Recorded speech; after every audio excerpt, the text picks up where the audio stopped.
love this place!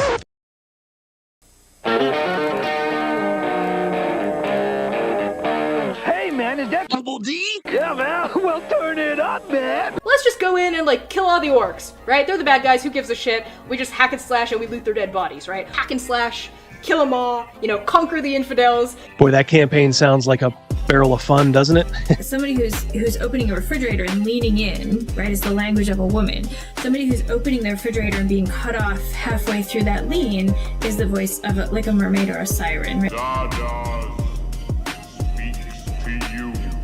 This is not the face of the hobby anymore. And I think there's been mistakes made in years past where people assumed that D&D players were all, you know, white dudes in a basement. Which has been a faulty assumption for a lot of years and gets more and more false every day.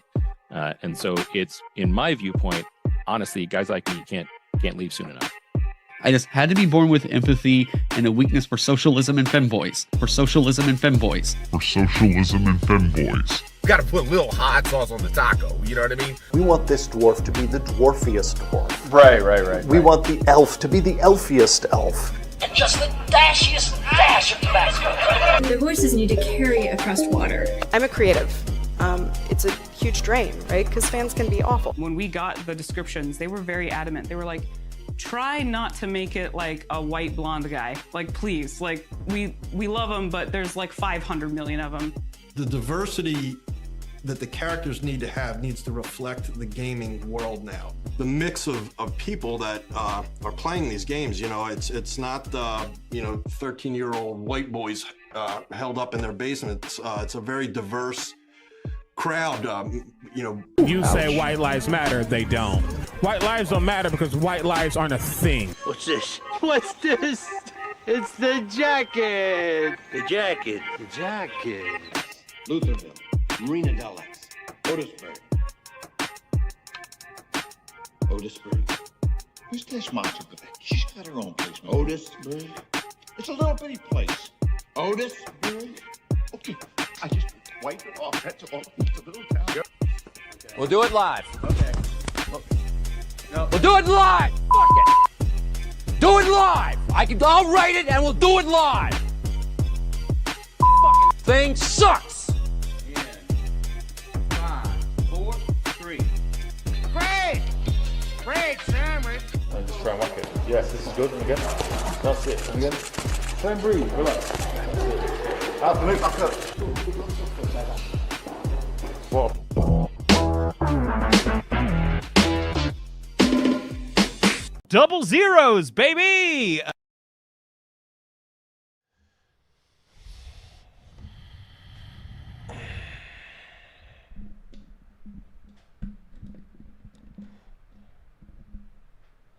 Otisburg. How's everyone doing? Already got a lively chat, do we not? We Shark wrote chomp chomp, and I was in a chat room because our city had we have an alligator on the loose that no one can find. We do, yeah. Yeah, We are very far north. I signed in somewhere and Canada. I typed in chomp chomp. So Shark took me right there. We got one already, buddy. See you, Shark. All right, Disco Barbarian getting in early, $10. Yar, Dog Brothers and Sword Sisters. I like that. Look forward to Wednesday night to spend time with my peeps. Now mount up. There's a pillaging to get to. Here's to a great show. Thank you so much, Disco Barbarian. You. And we got a little mouse dropping right here. Give a little. Don't trust your farts. Just a little. Good to see you, Hungar. Yep. Good to see all of you. You got Evil Minions, Surly. You know who we won't be seeing tonight? Yeah. He's chicken souping it. We'll play it in deference, but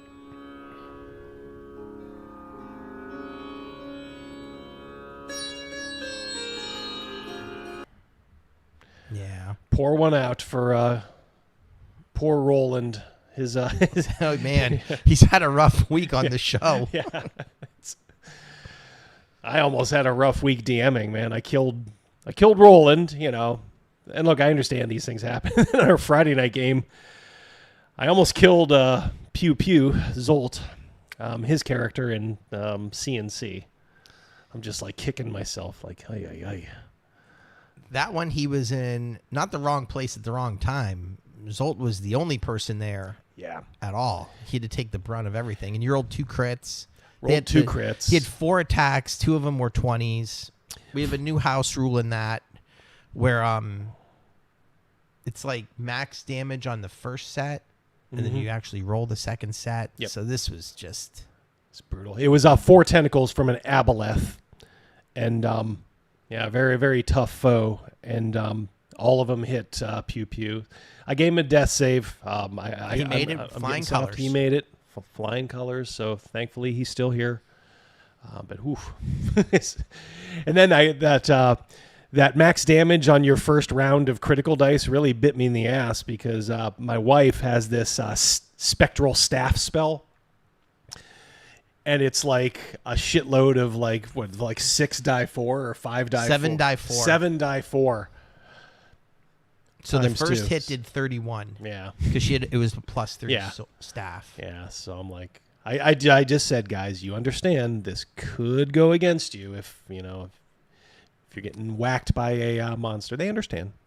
They're all professionals. My guy has such low hit points in that game that every round I have a 5% chance of dying. Yep. Because I wouldn't be able to survive. My guy only has like 26 hit points or something. It's a little more realistic, I think, because you really have to figure out, like, okay, I can dart in, backstab this guy, or backstab him and get the F out of there before I get hit, because you are not like, it's not like 5e where you're like almost like a frontline soldier. Remember, everyone out there in TV land, I legitimately was going off the sheet and it said 2 die 8 hit dice. So every time I leveled up, I rolled 2 die 8. Plus my constitution modifier was like a plus 2. So I was getting like 10, 12, whatever hit points every time I leveled up. And finally I looked over at Mrs. D's character. I'm like, how do you have such little hit points? Yeah, she's like a warrior. And I'm a like thief. A fighter, yeah. And she's like, oh, that's what I rolled. And I'm like, man, I got like 93. My guy was a tank. And we fixed that. Triggered an immediate audit. Yeah, we fixed that right away.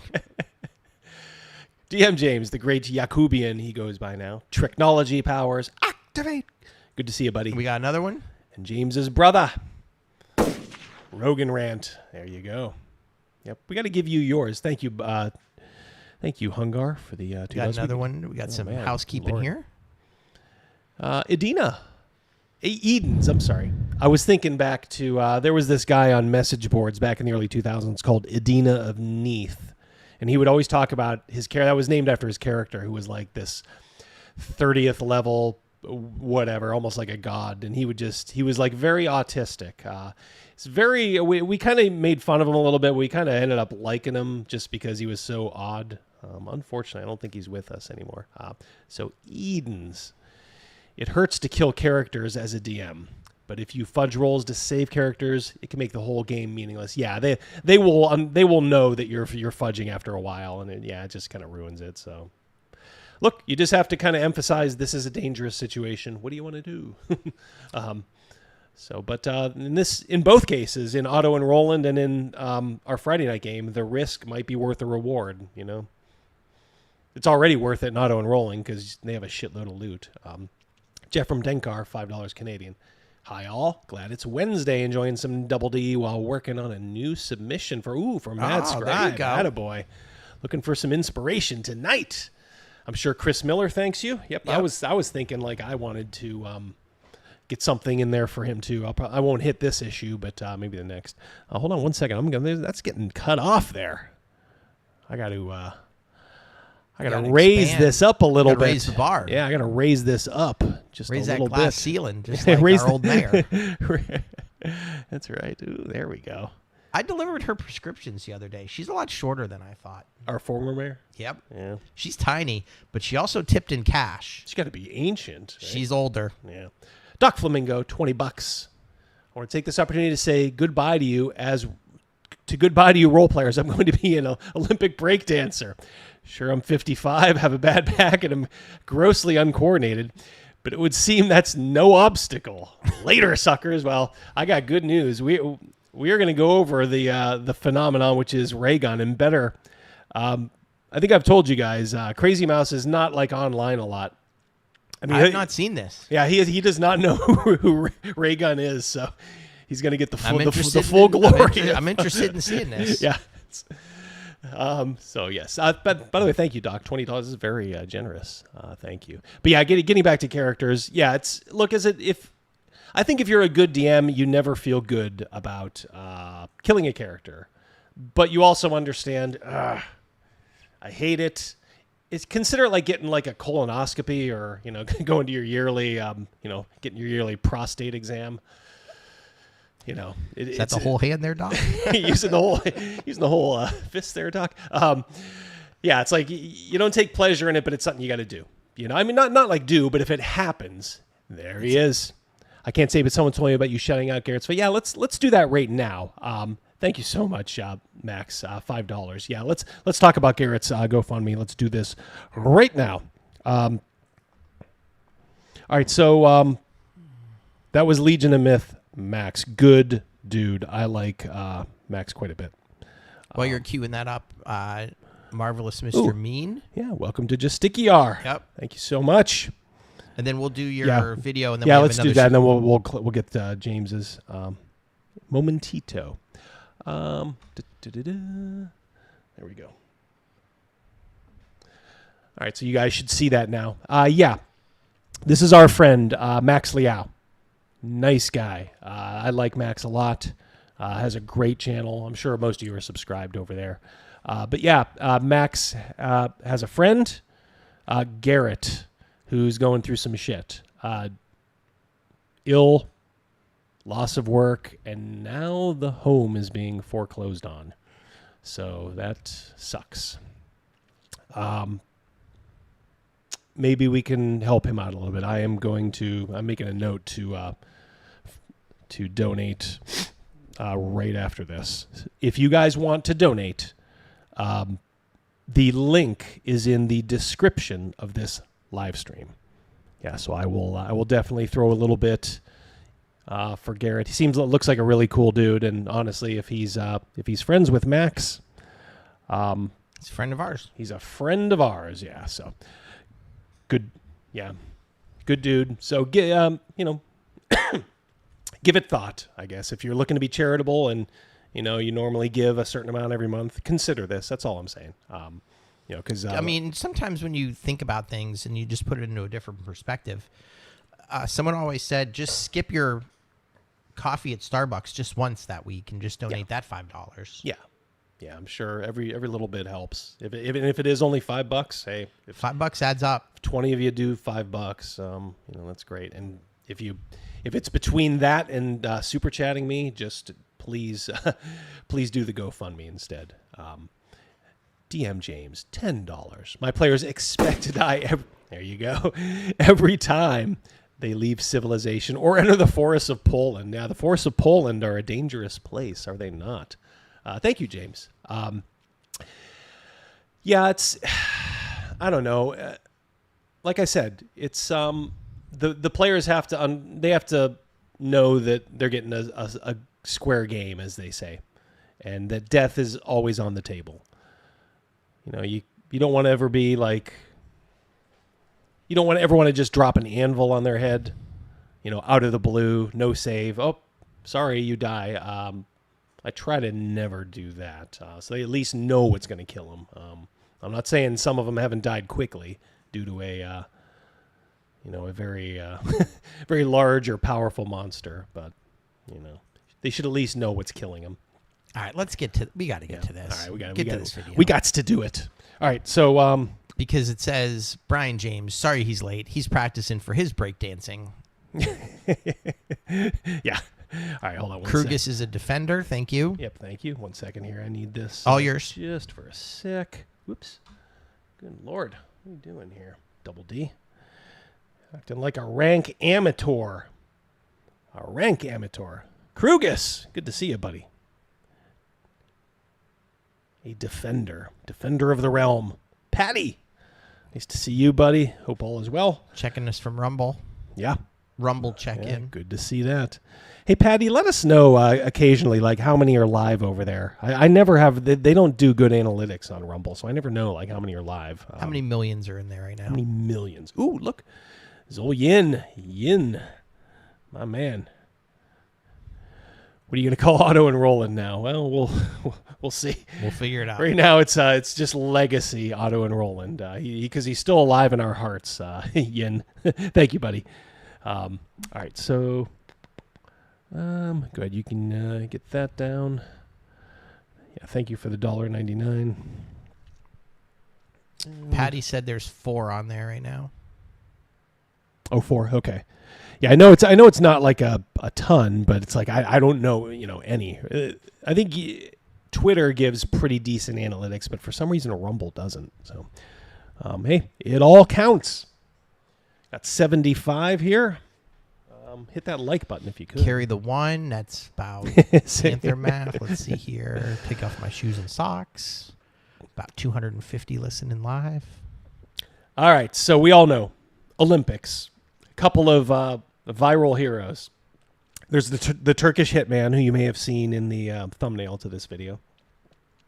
Everybody loved that guy, putting his hand in his pocket while the only thing missing was him turning his gun slightly sideways. But there is also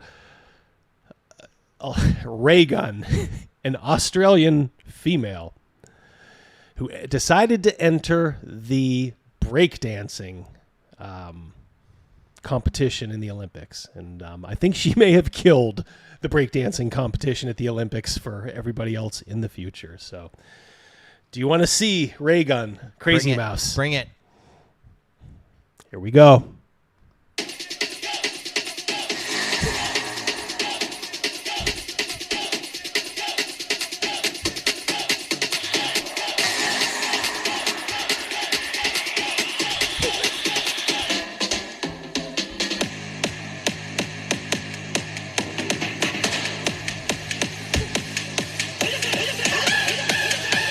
I think at this point, yeah, we could scarcely say that I would do any worse, right? Well, I know that it's like set up like a dance off, so I imagine what the other athletes thinking across the ring, like, well, this is a no brainer. Yeah, I got this. I mean, it's supposed to be a bunch of inner city brothers, and this 36-year-old Australian woman.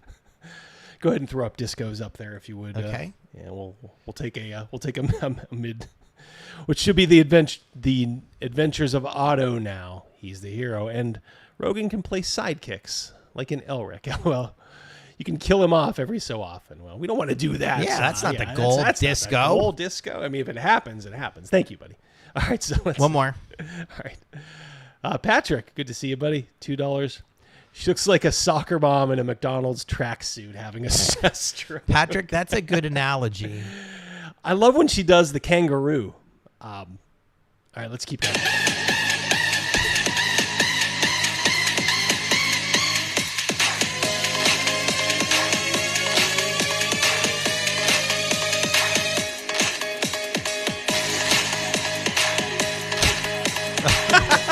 She busted out the sprinkler. She got this. She did Dare Sprinkler.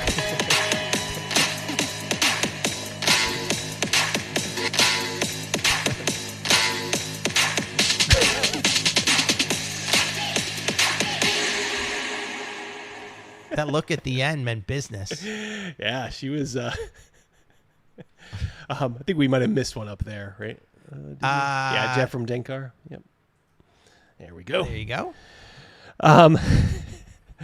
Canadian $2, Jeff from. With necromancy, it can still be auto-rolling. We'll see. Weirder things have happened.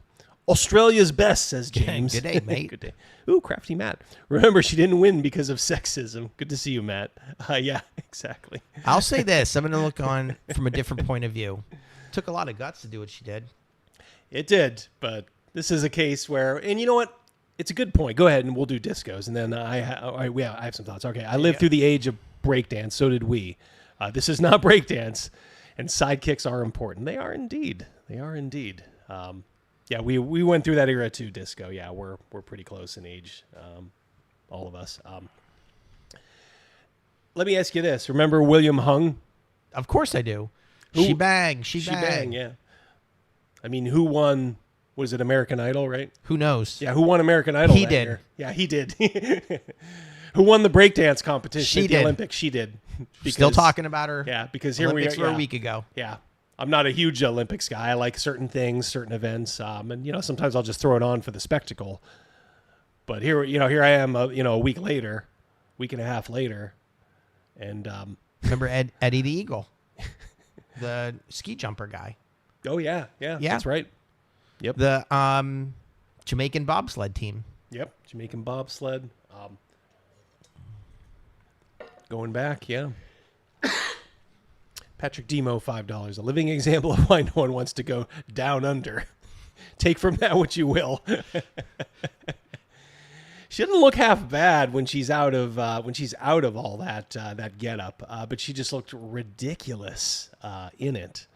She's a great example of what my local crackhead does while high in the alley. That thing at the end there, we can. It's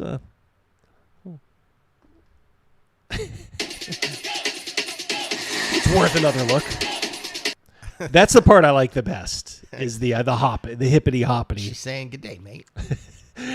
She does something at the end where she like rears up, and somebody said, "Look, it's like an old time bank robber, like trying to look like be silent, like in like silent films, like I'm sneaking." Go ahead, get that one, yeah. Doc Flamingo, $5. Man, you guys are showering me with gifts. Thank you. A simple mistake. She thought it was the interpretive seizure event. Ironcaster. This one cracked me up. Yeah, prairie dog. Because it reminds you of vacation, right?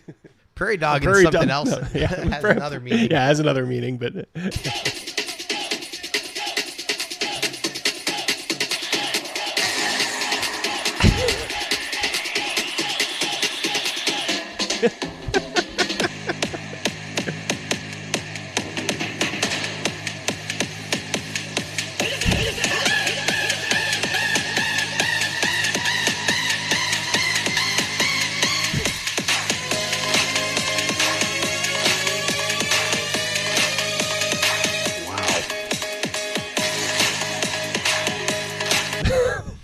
That gets me every See, but time. like you paused it perfectly, Double D. Look at her smile. She's having fun. She is. Good for her. Yin, $1.99. That dance is magic. Causes cancer through video. Ouch. Ouch, ouch, ouch. Thank you, Zolyin. Subscribe to Zolyin, please. Good dude. It just kills me.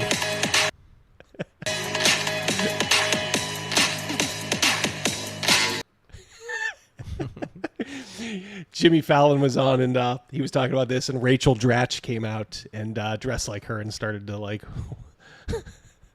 roll around. Rachel Dratch was Debbie Downer. Yeah, she's looking pretty old. She looked good she kind of looked good for this purpose, but oof. She thought this was a medal-winning performance. Yeah. It's also important to say, Matt. As you say, like she got 0 points for this. Like she got no points. Like think of you're a judge. You might give like a half a point. One maybe just on sympathy, but give credit. They kept it real because apparently this. Well, the degree of difficulty here was probably not very. Well, let's just think about it. If they would have given her any points, then people could come. I mean, there would have been like tampering. Like, you know what I'm saying? Like, yep.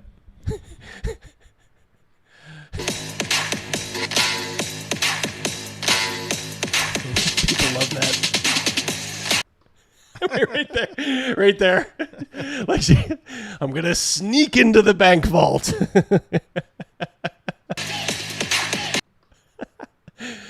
I love how she's walking off like perfect 10, like perfect 10. The other guy, Boom. when they showed him dancing off to the side, he's thinking, yes, I'm advancing to the medal round or whatever, you know. I'm out of the group stage of breakdance. Yes, Patty's Parlor. similar to what I was trying to say, but not as eloquently as Patty did. Yeah. It's like they would have just said, like, seriously, now we have to question all your scores if you gave that points. Yeah, I'd have been a softie and given her like a half a point. Like, oh, you have such courage. Hey, that was her interpretation of a kangaroo. Oi, oi, oi, oi. God.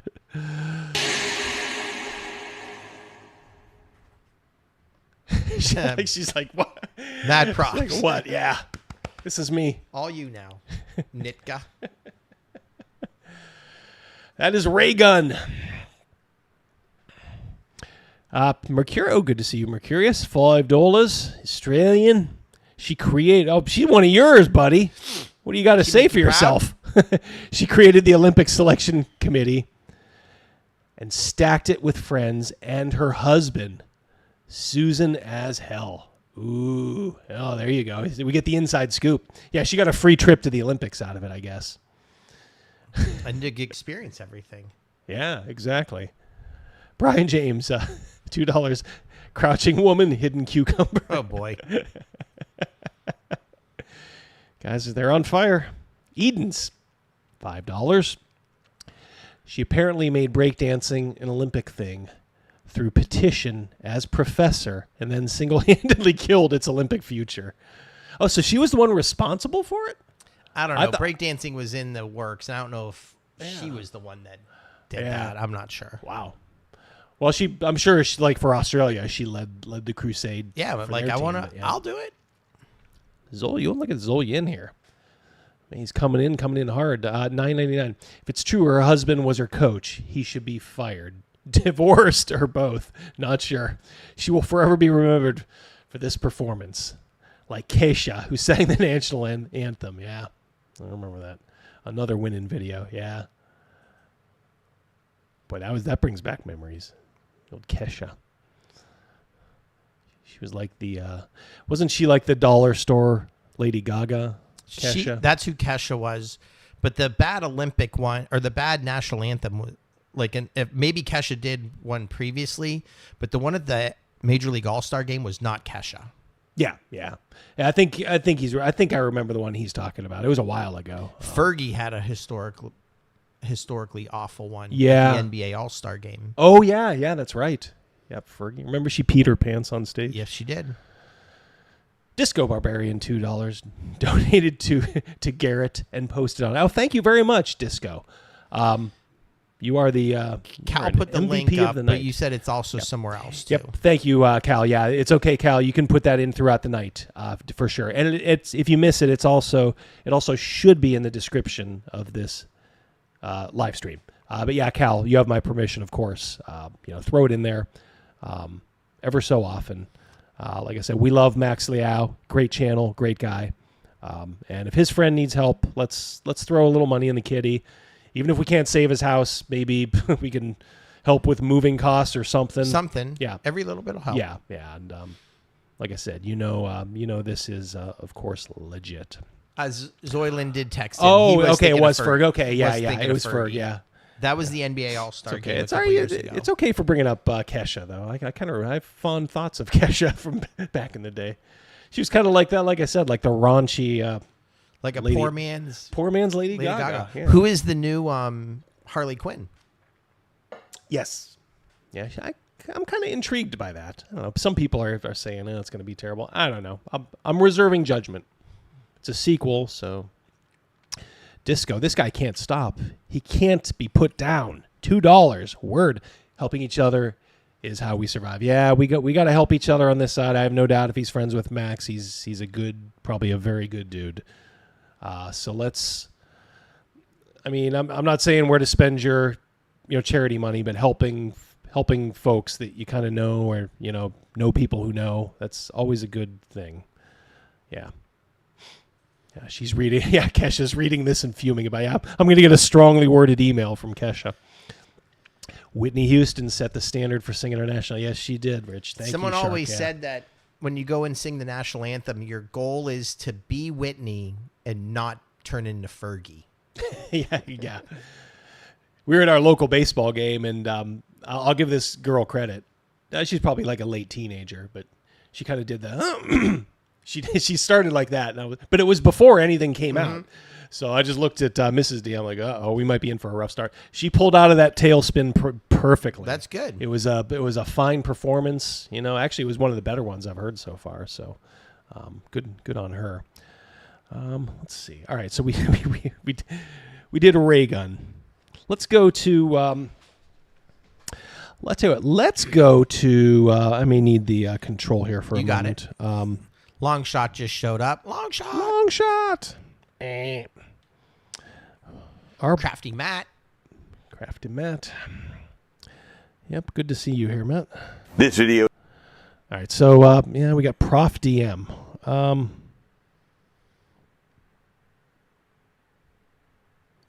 One moment. I want to skip the first minute because it's just an ad. Sorry, Prof. No freebies here. Okay, so he did this video, and he has a point in it. And I'm going to be a little egotistical here, but I had this point a year ago. He's answering a question from a year ago. Easy for the Game Master to run while offering players tons of choices. City of Arches is the lazy dungeon master at his best, and you can back it at the link below. There you go. City of Arches, Sly Flourish. Don't back it. The 5 worst optional rules in Dungeons & Dragons, and the one that's going to become permanent in the new edition. Today on Dungeon Craft. Getbringer here. Stop like, here subscribe, hit after the everyone, icon, see and what the sign up chat for the says. Getbringer RPG newsletter below. Welcome to Dungeon Craft. I'm Professor DM, and this is the home of homebrew and do-it-yourself D&D and other tabletop role-playing games. And if that sounds cool, you want to hit the bell icon and hit all to receive all of our videos as soon as they hit YouTube. And as always, thanks to the patrons who make this content possible. I've heard it said I don't like 5e. That's not true. I love the core mechanics, and I love some of the optional rules like proficiency dice and By the way, that means he hates 5e. Yep. Whenever anybody says, I like the core rules, because honestly, like, it's not like I hate 5e like completely. But it's like you guys know, like, we had to get away from it because it was just getting insane. So I will always say that too. There is the kernel, the core of a pretty okay game there. But you know, when you start adding a bunch of stuff on, oof, gets away from you quick. 5e is kind of like Mr. Potato Head, which is also made by Hasbro. You got the core, and then you can attach little things to it. You ever have a Mr. Potato Head when you were little? Do you ever wonder what Mr. Potato Head? To improve your game. We got bashed That said, for that. there. I know. Everybody, it's all meant in fun. Jiminy yeah, Christmas. everybody's like, I like Professor D. I was like, I like him too. So do we. Yeah. Good Lord, I tracked him down at Gen Con and shook his hand in the middle of a very, very crowded passageway in the vendor hall. So yes, we do. If we occasionally change, boy, let me tell you, let me give you a little spoiler here, Crazy Mouse. He gets a little Andy Rooney-ish in this. Does he? Because he's talking about essentially about things he doesn't like, you know, kind of like Andy Rooney always Did you would. ever notice? Yep. There are some rules that just create headaches for the Game Master, and this is a pro GM forum. This channel is all about how to make. If he could get Bradley Cooper to show up in his video like he just did right there, then he's doing pretty good. D&D and other tabletop role-playing games easier. And before we jump in on the comments, I am ready for it. By the way, I'm wearing my +2 vest of protection, but I want to reiterate, these are optional rules. You don't have to use them, and you don't need to explain why you don't need to use them. You got to learn to. Ooh, thank you, Patty. That's good to hear. Well, I like that. Yep. Yeah, if that goes up significantly, like every 10 or something, like 5 or 10, if it goes up by that much, just put that number in there. We'll know exactly what you're referring to. Thank you, buddy. Put the Master in Game Master and tell your players no. Number 5, sidekicks from Tasha's Cauldron of Everything. I don't know who, but someone decided importing Scrappy Doo into D&D. See, that's funny. Let's look. This is why we like him. Would be a good idea. idea. Back in the day, in first edition, we had retainers and henchmen who would carry stuff, kick open doors, and occasionally swing a sword. But sidekicks are way more powerful. They go up in level in tandem with the player characters. And the worst is the magic-using sidekick. If you want to play a magic user in my game, totally cool. But you have to know what it is you want to do and cast on your turn. You shouldn't hold up the game pondering, what's the perfect spell I could... Boy, Mrs. D would not last at his table. Oh my goodness gracious. She's not watching today. Yeah, hopefully she's not watching. I had to like threaten her with like, you're going to lose your turn, baby, if you don't give me a spell. She's pouring through the book. Hold on. The only thing I will stand up for Mrs. D in this effect is I understand your point of view. Like, you should know the spell you want to cast.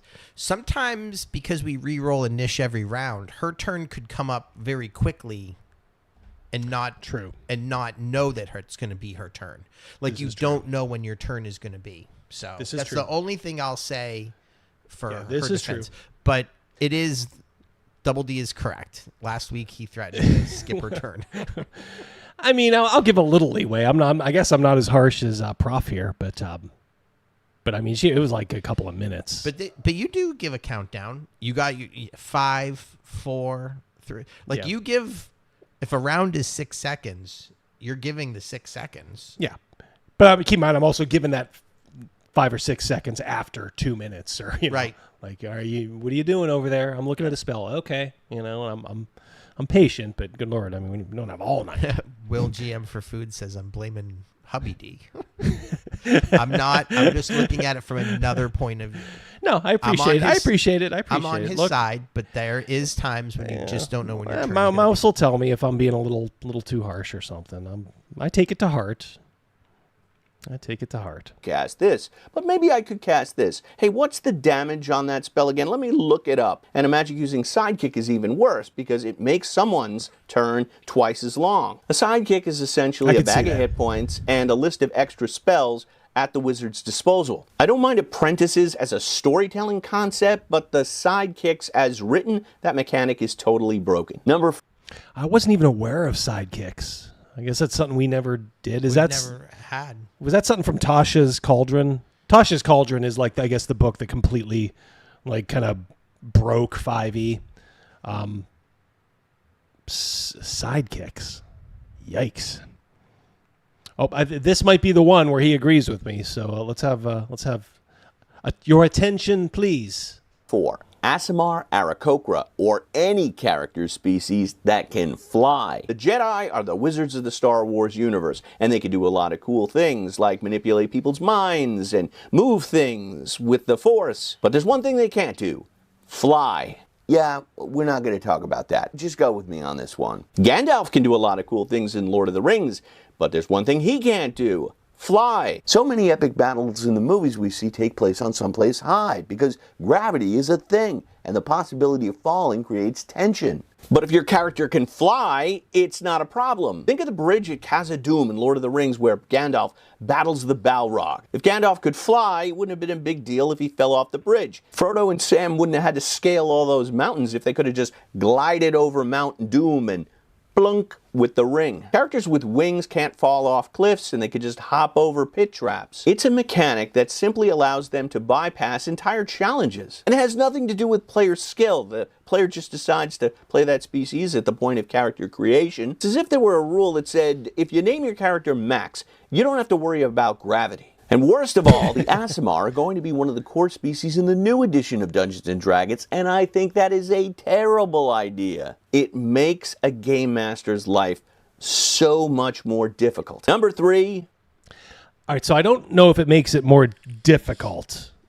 It just... Well, maybe from the point of view, like, you just have to come up with different terrains like, how to avoid something. But it does make your game a lot more gay, and I will just say that. He doesn't even go as far as I do.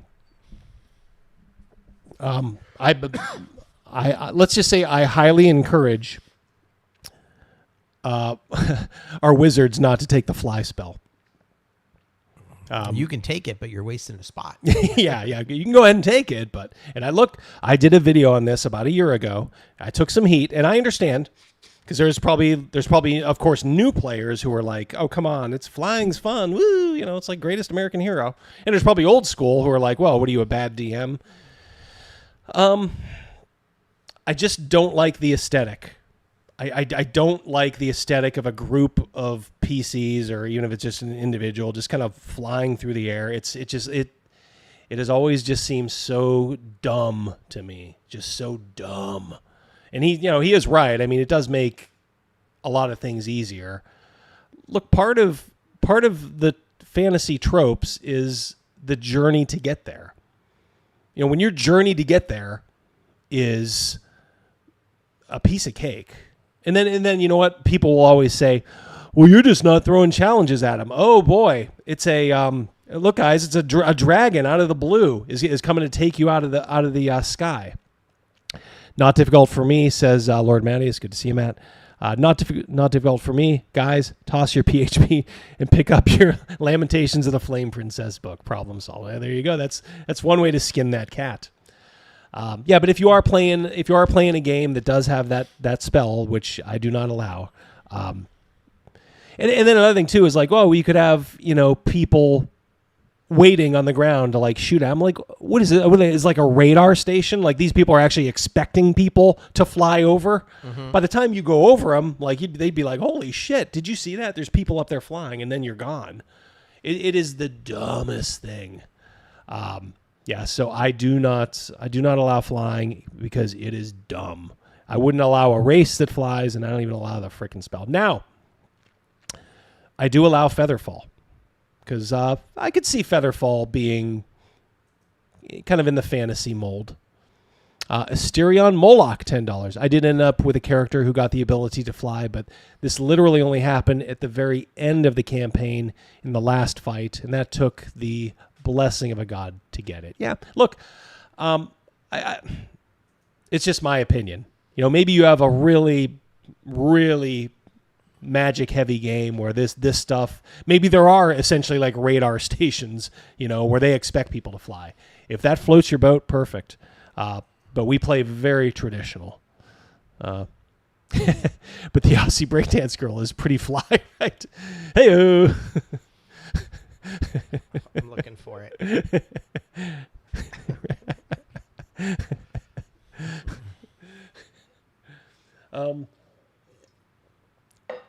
So John Osborne has their solution.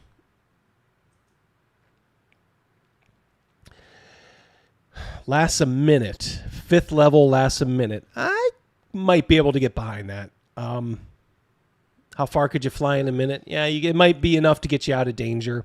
Just you. Yeah, maybe just you. And like I said, I got no problem with Featherfall. I could see that, you know, because the wizard has to be within range, has to be with you. Essentially, kind of has to be falling with you.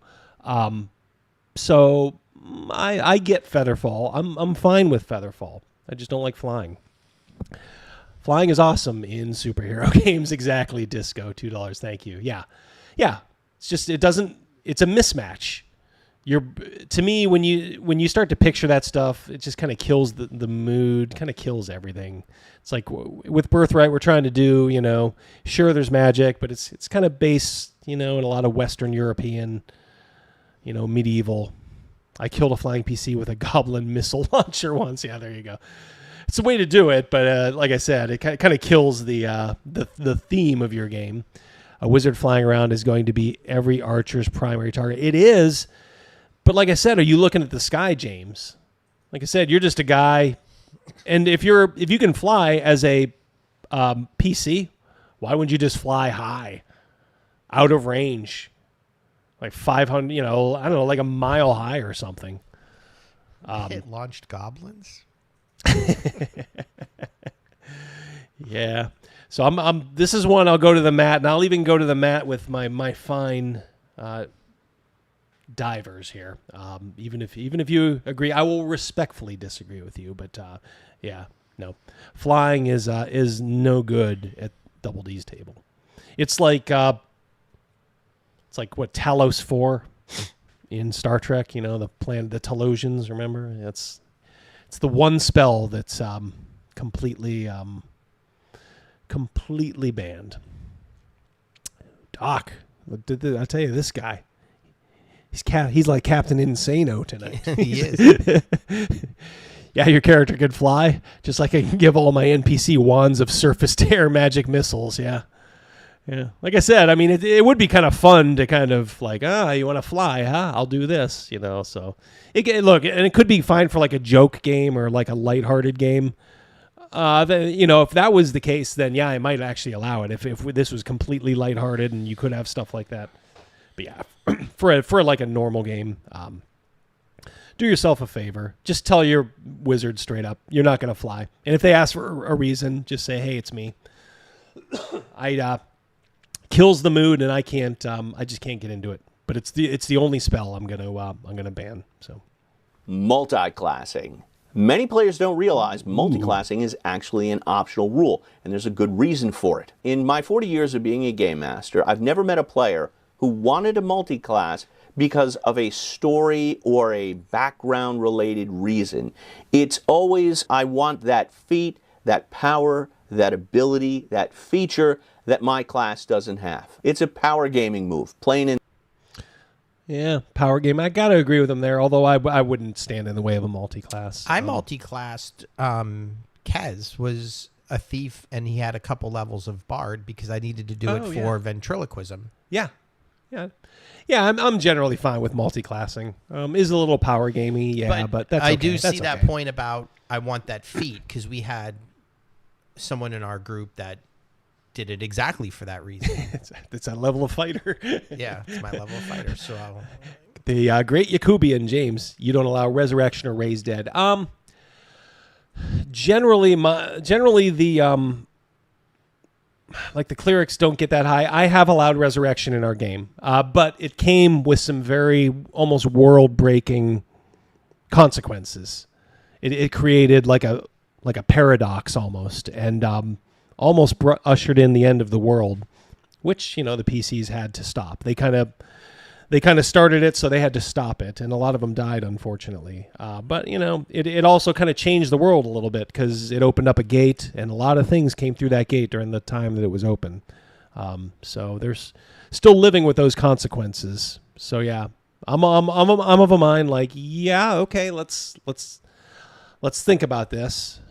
Raising dead or resurrection, fine, but are there consequences? They don't have to be world-ending, they can be more local, but there should always be some consequences. Didn't he look like a zombie kind of afterward too? Am I thinking of the right thing? Fletcher, right? Yeah, Fletcher. Did he have a bad leg? And yeah. Well, I think he might have had that before. Actually, okay. He might have had that before, but I know he was getting visited by the ghost of his uncle who he killed, who he murdered. Yep. He refused to save Rogan's character, Gil, and chose to kill his uncle. Crafty Matt, $5. If players want a multi-class, then I get to use options from the DMG like lingering injury and system shock. Yeah. Turnabout is fair play, I guess. Players cry. When I want to add... I went away. That's all right. Yeah, it's okay. Players cry when I want to add those options. You're well within your rights to do that too. As hard as I am on flying, I'm probably maybe a little bit more of a softie on multi. My only thing is, does it make sense game-wise? I know you want to do it because it's going to make your character kick ass. But you gotta at least, you can't just be out of the blue, And like you said with Kez and the bard level, that made sense to me. And you were doing it more for, my guy was he had the ability to throw his mimic voice, which was in a feat in maybe like traps and treachery or something like that. Yes. So I thought, well, how would that make sense? At the time, his girlfriend, later his wife, was she was at the School of Bards. So that's right. They taught me how to do it, so I needed to take a level in Bard. Boy, how old is Shanda now? She's old. She's getting up there. She's not as old as Liesel, but she's old. Because Liesel was her teacher. Yeah, so that was in... I wonder if Mrs. D would even remember that fact. That Liesel taught Shanda. her, yeah. I'll have to. My guess is she may. Well, maybe when you say it, it might trigger her memory. Yeah, because that campaign was 580. Mikaline Reckoning. We're at 620. She obviously had to be in her early 20s. Yeah. So that's 40 years later. So she's in her 60s. 60s or 70s. Oh, yeah, man. absolutely. Yeah. No multiclassing in Baptism of Fire, says James. Yep. Thank you James, enjoying for that, James? tonight. You enjoying that game? I know. Chris Miller probably. I've not seen Chris in the chat Yeah, tonight. maybe he's got stuff to do tonight. But yeah, I'm sure he's very thankful. I'm sure Pundit is too. That is a good book. I got a new bookcase over my shoulder. I'm looking here. at it. Yep.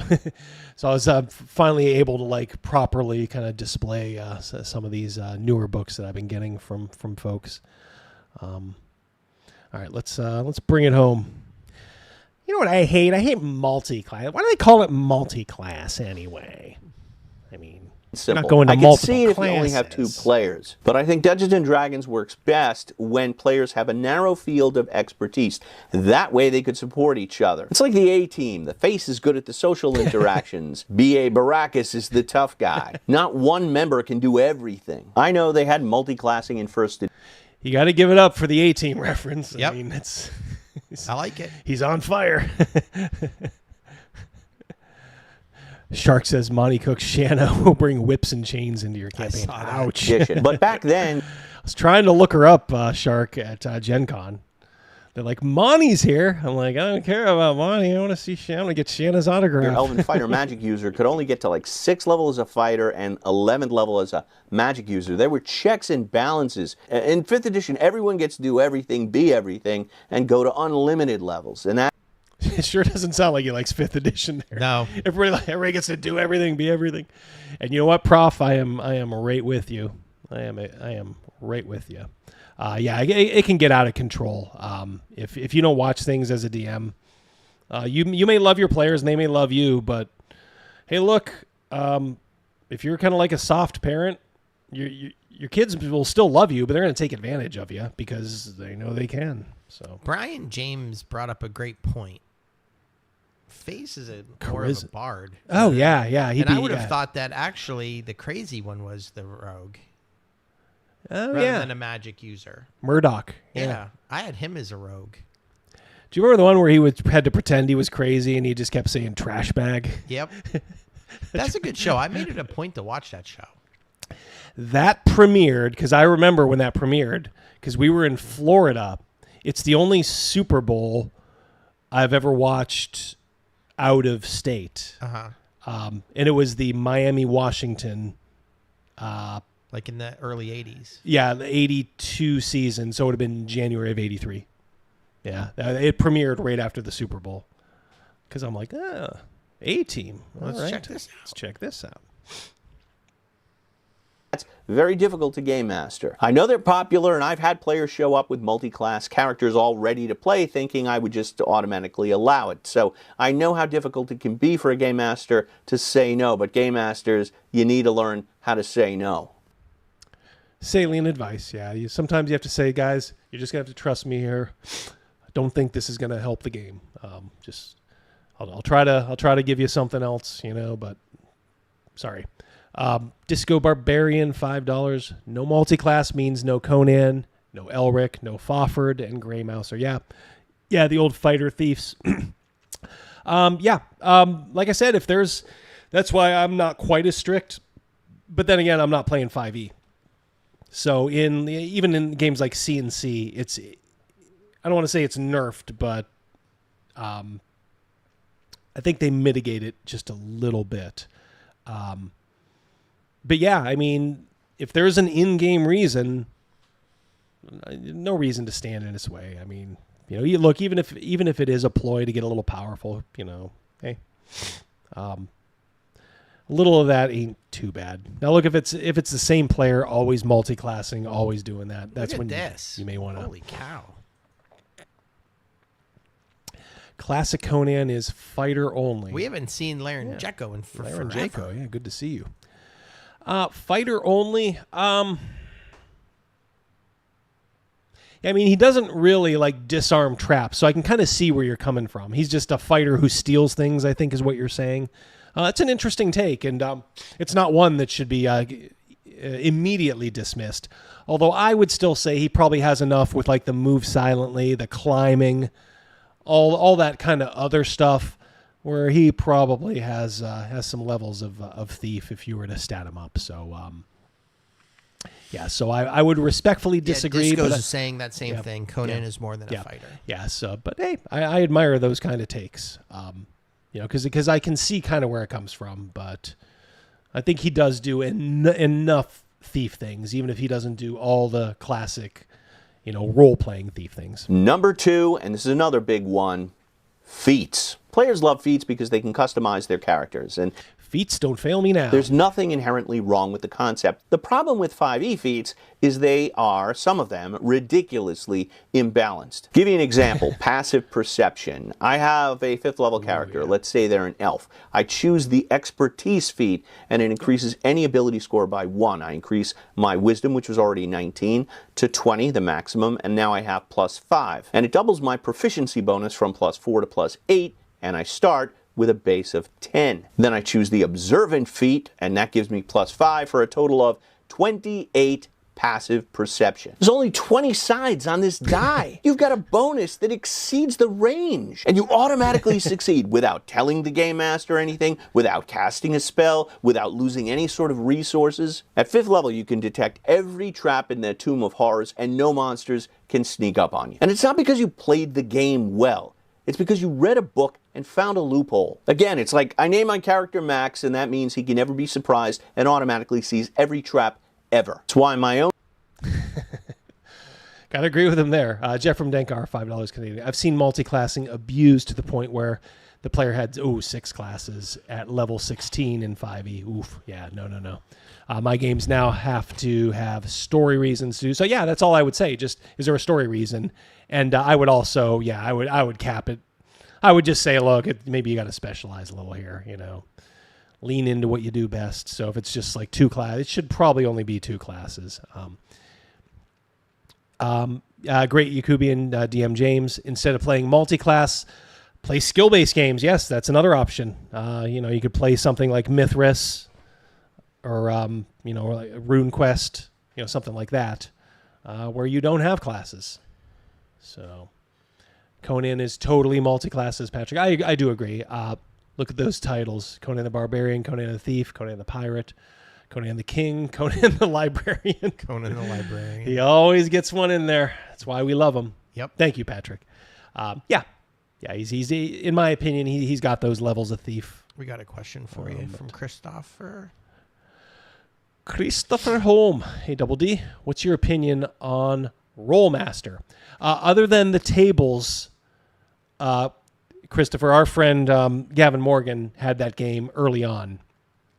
So we would always just marvel at like the spell law, claw law, arms law tables. Of course, we're talking about the critical hit tables. We never played a proper game though. I never owned MERP. I never owned, like the base game. So I don't really have I recently encountered them because I saw them at Gen Con when I was dropping in on a friend they were sharing the booth with. And I even looked, and the problem is they sell all those things separately now. If it was like one comprehensive book, but it was all like the different books, like spell law, it's like the same thing, and I'm not investing in that ecosystem. I'll get one big book to put on my shelf and kind of read when I'm bored, and who knows, maybe run at a convention someday, or maybe a one shot. But I'm not going to, invest, buy a bunch of even $25 books. No. Nope. I'm going to ask you, I just thought of this when you just said convention, made me think of Gen Con, obviously. Mm-hmm. So are you leaning on going next year as well? Well, I think Mrs. D, look, in this case, Mrs. D kind of drives the bus. And, look, I'd be lying if I said I didn't have a decent time. Me and Rogan had a great time together, but I was definitely missing you. I was even missing Gavin. We'd love to get... look, our group has never been fully together. There's always been at least one missing. So I would love. And for I take everybody the to go. blame for almost all of them. Well, like you've been there 10 times. Yeah, but I mean, it was not something you would have done because at that point in my life it wasn't. Yeah, but yeah. Afterward, and then when I went, oh, that's stern. Don't get me going on that one. Yeah. Let's yeah. Then he ended up not going. Yeah. We had things lined up, and then something happened. Something happened, and one of our friends couldn't go. But we almost had everybody there. We were only missing that one. So to answer your question, You're thinking about it next year. Thinking about it, and I would also like to do, like Mrs. D keeps bringing up North Texas. Flying into, I guess I would say the Dallas area, but it ain't. I guess it's kind of like, I don't want to say in the middle of nowhere, but it's definitely outside. How of big Dallas. is that con? I think they cap it at like 500. Okay. But there's some good, like Greg Gillespie goes, I know. The Wonky goes. I want to get Wonky on too. I love that guy. I think Wonky goes. A bunch of people go, and they're all like it's like people you'd see in our chat. It's like all OSR people. But then again, that's a flight to Dallas. I don't know. I'm a bit more. Said they cap it at maybe 600 or 800 Cal. Okay, yeah. I mean, I might be tempted to go. I don't know. We'll see. Honestly, VengerCon was fun. There's good gaming. You go to these smaller ones, it's just good gaming. And then there's Con on the Cobb, which is south of Cleveland. So that's definitely within. It's an easy drive for us. It's only like 2.5 hours. I'm trying to get Double D to start his own Con on the Lake. Yeah. Well, let's see if we get a little bigger. I mean, it is pretty convenient. There are people in like the tri-state area, I know, that would probably go. But some of our listeners are in the tri-state area. That's what I mean. Yeah, that's exactly what I mean. Yeah. DM James, very tempted to show up just to stalk Double D, but never approach or speak to him. Just always on the outskirts, huh? Didn't Christopher Nolan do a movie on that? That was like his first movie about people who just kind of like stalk other people, but never really do anything to them. Yes, Lake Erie. Yeah, we are on Lake Erie in Pennsylvania. Watch out for that. We got an alligator on the loose here. Yes, I'm sure you can do the. No one can find this guy. Do the geography there. Double D Con. Yeah. Jeff Hatch, I'm there. Good to see you, Jeff. We're all thinking about you. Yeah, good to see you, buddy. All right, let's bring this home. I think he may have one left. Game Debtbringer, and you can sign up for the mailing list below. No bonuses go over +6. I want some things to be challenging, but when you got a 28 ability score effectively, that's just boring. As a game master, you could always disallow certain feats, but that gets confusing. Again, I like feats as a concept, but some of them are overpowered, and I hope they're one of the things that gets revised in the upcoming edition. And number 1, the worst optional rule in the game, grid. Let's get Matt here because it looks like he's bouncing. Crafty Matt, $2. Time to bounce and read more Le Mort to Arthur. Ooh, there you go. There you go. Yeah, that is a good one. I read that. I remember reading that at work probably about 10, 15 years ago. Reading it at work. Oh, Jiminy Christmas. That didn't go unnoticed. In the cafeteria. Come on my breaks. Maybe sometimes I took an extended break. Yeah, good to see you, Matt. Thanks for stopping in. And thanks for super chatting. All of you guys, thank you for super chatting. Very, very thankful. Bio Guido. Double D Con sounds like my kind of con. Sounds big. Oh, we'll do it. When we do it, it'll be big. People, when you say Double D Con, they're going to be thinking of something else. Yeah. Well, you know what? We could lean into that. The flyer or the logo could be a very, then I got to try to find one.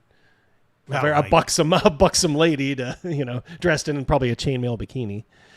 We still have, we got partners, right? Yeah, that's still. You can go hire someone from Partners. Just say, hey, look, this time you don't have to take your clothes off. You can just keep them on. Just wear this. Glad handle. Be a sort of booth babe. He doesn't like grids. As Bob Worldbuilder pointed out in his recent video, many players have just come to think that this is the default of the game, that everyone plays with grids, and it's a completely optional rule. And don't get me wrong, I love tactics and tactical games. Kingdom Death has a grid, and it's a great game. The Screaming Antelope can charge you and run you down, and it can kick you in the head so you have to sneak up from the side. Tactics are an integral part of that game. And it's not like Dungeons & Dragons doesn't have tactics, but that's not what the game does best. To me, role-playing games are about player immersion and a shared storytelling experience. And nothing breaks the immersion more than counting out 1, 2, 3, so I could try to move around the side to get +1 or +2 from flanking. That's not heroic fantasy. That's not cinematic action. It's counting squares. And it's so funking slow. I love index card RPG where you measure distances with a banana. Like any figure that's in a banana's length is in range for that round. Or my ultimate dungeon terrain, which uses close, near, or far zones. And you can move one zone in a turn. But I've lived 50 years on this planet, and I don't think I have another 50, and I'm going to be damned if I'm going to spend the time I have left counting squares. See, I told you he's getting a little Andy Rooney-ish here. I'm not going to count squares when I'm in my 70s. It's just not going to happen. Especially if you're a new DM, these optional rules make the game so much more difficult to plan and adjudicate. And you don't have to use them. You're the Dungeon Master. Put the Master in Dungeon Master and learn to say no. But that's what I think. What do you think? Share in the comments below. All right.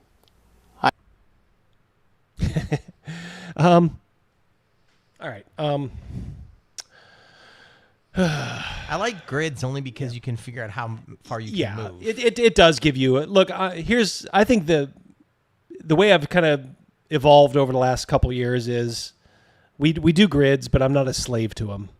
You know, if you're kind of close, you know, I'll be like, yeah, you can get in there. But it does kind of let them know, like, all right, I'm 30 feet away, or you know, I'm 100 feet away. Or Dave Van just brought up something phenomenal, which is, you know, take out the word tape measure and just put in banana. Yeah, exactly. Counting squares, busting out a tape measure. Yeah, it's the same thing. Yeah, but yeah, like you said, a banana. Like players still need. Like I said last week, Rogan and I were in a game, and there were times we didn't know where we were at. Even though the DM was a decent DM, we didn't know where we were at because he didn't have like something in front of him that he could kind of like sketch out. Like, oh, here you go. You know, one square is like a mile, or, you know, 100 yards or something. So grids are not evil.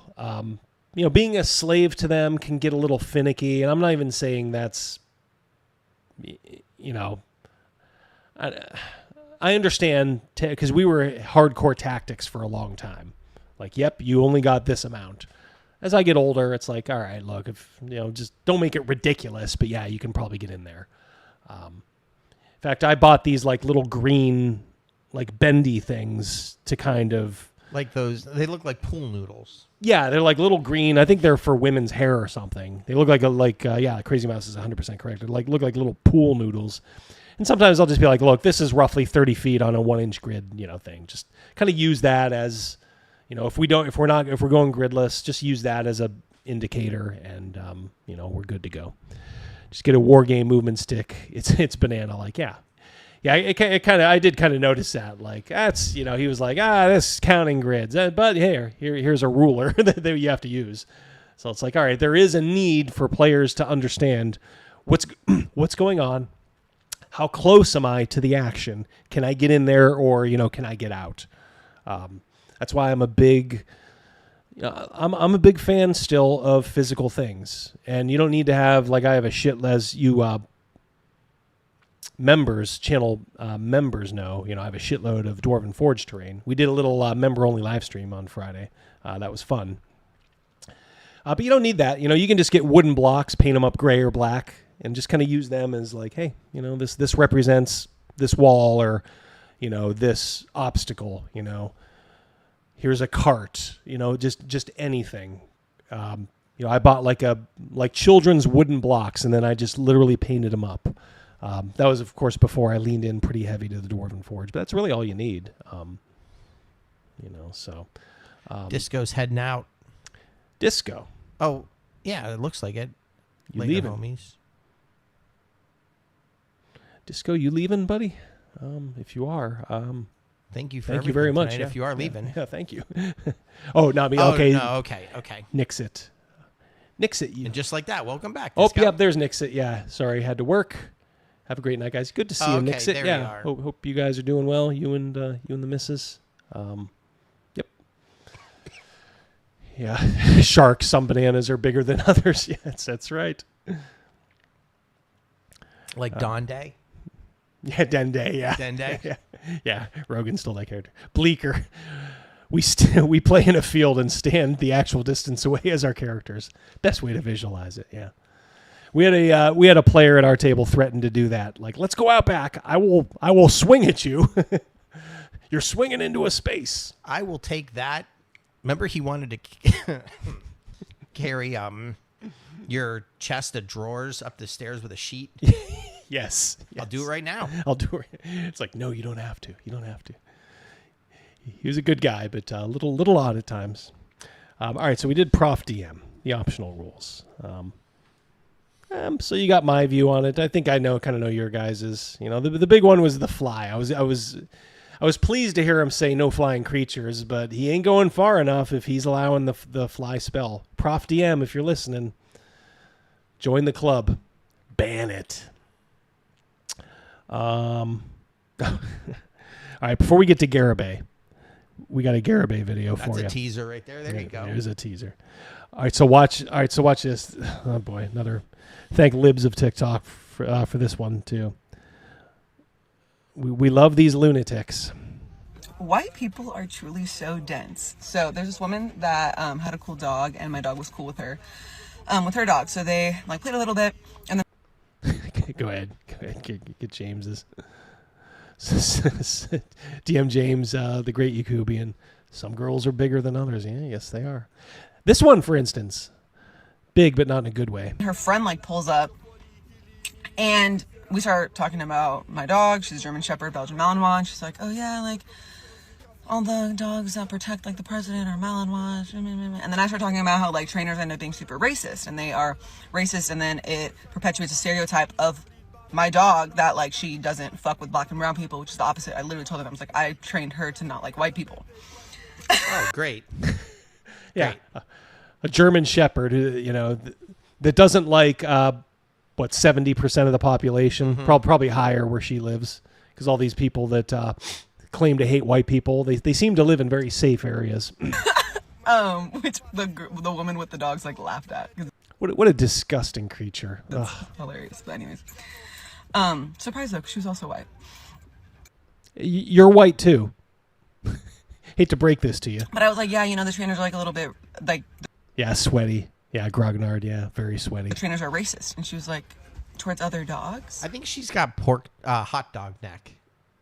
Yeah, she does. Yeah, that is a goiter or something. Yeah, she looks like one of those frogs that when they can breathe out. At first, I thought it was to be honest, I'm not being rude. I thought that was a choker around her neck. That's not. That's a hot dog mark. Yeah. Yeah, like I said, it looks like one of those frog throats, that when they can make them really big and expand. By the way, Overkill says a slave ring. I always called it a bolt, those bull rings. I can't stand that look. Oh God, yeah. You're talking about the nose? Yeah. The nose, yeah. Who has one? They showed a picture of Amanda Bynes, in her heyday, and who's this now? Joshua Graham in our chat? Taylor Swift is a man. Okay. But he keeps. Okay. He put in another thing in there earlier. Yeah. Yeah, it's all right. He's on Rumble. I would say just ignore it for now. It's on Rumble. I'll have to make Patty a moderator over there. That's a choker, Mark. Yeah. Yikes. I was like, no, against black and brown people. They train dogs to bite them and hold on to them and latch onto them. Do they? Which is a huge fucking problem. She's like, yeah, I've never heard that before. And I was like, well, yeah, you're white. So you're probably also racist. But yeah, I don't know what it is with these people. Like, just no perception. They're just like, oh, racism doesn't exist. Shut up. It's absurd. I don't understand it. Okay. Are we seeing all the Rumble chat, or only just the ones that they're putting in here? Yeah, it should be all of them. Don't worry. I wouldn't worry about it too much. I have, I think I have them all here. Yeah, but we're not seeing all those. Yeah, maybe on not. our screen. Maybe not. Joshua Graham, straighten up and fly right, or I do have access to the Rumble chat. I'll time you out, buddy. Okay. So I understand Taylor Swift is a man. We got it. We got it. Respectfully disagree, but we got it. Yeah, you may not like her, but she's probably not a man. We'd have heard by now. Yeah. All right. So now this will get your blood boiling. We've talked about. Why was that dog going crazy in the back seat? It was going from window to window. Must have seen a white person. I was going to say, yeah, white people were walking by. Oh, boy. Yeah, I'll figure out how to make you a moderator over there, Patty, afterward.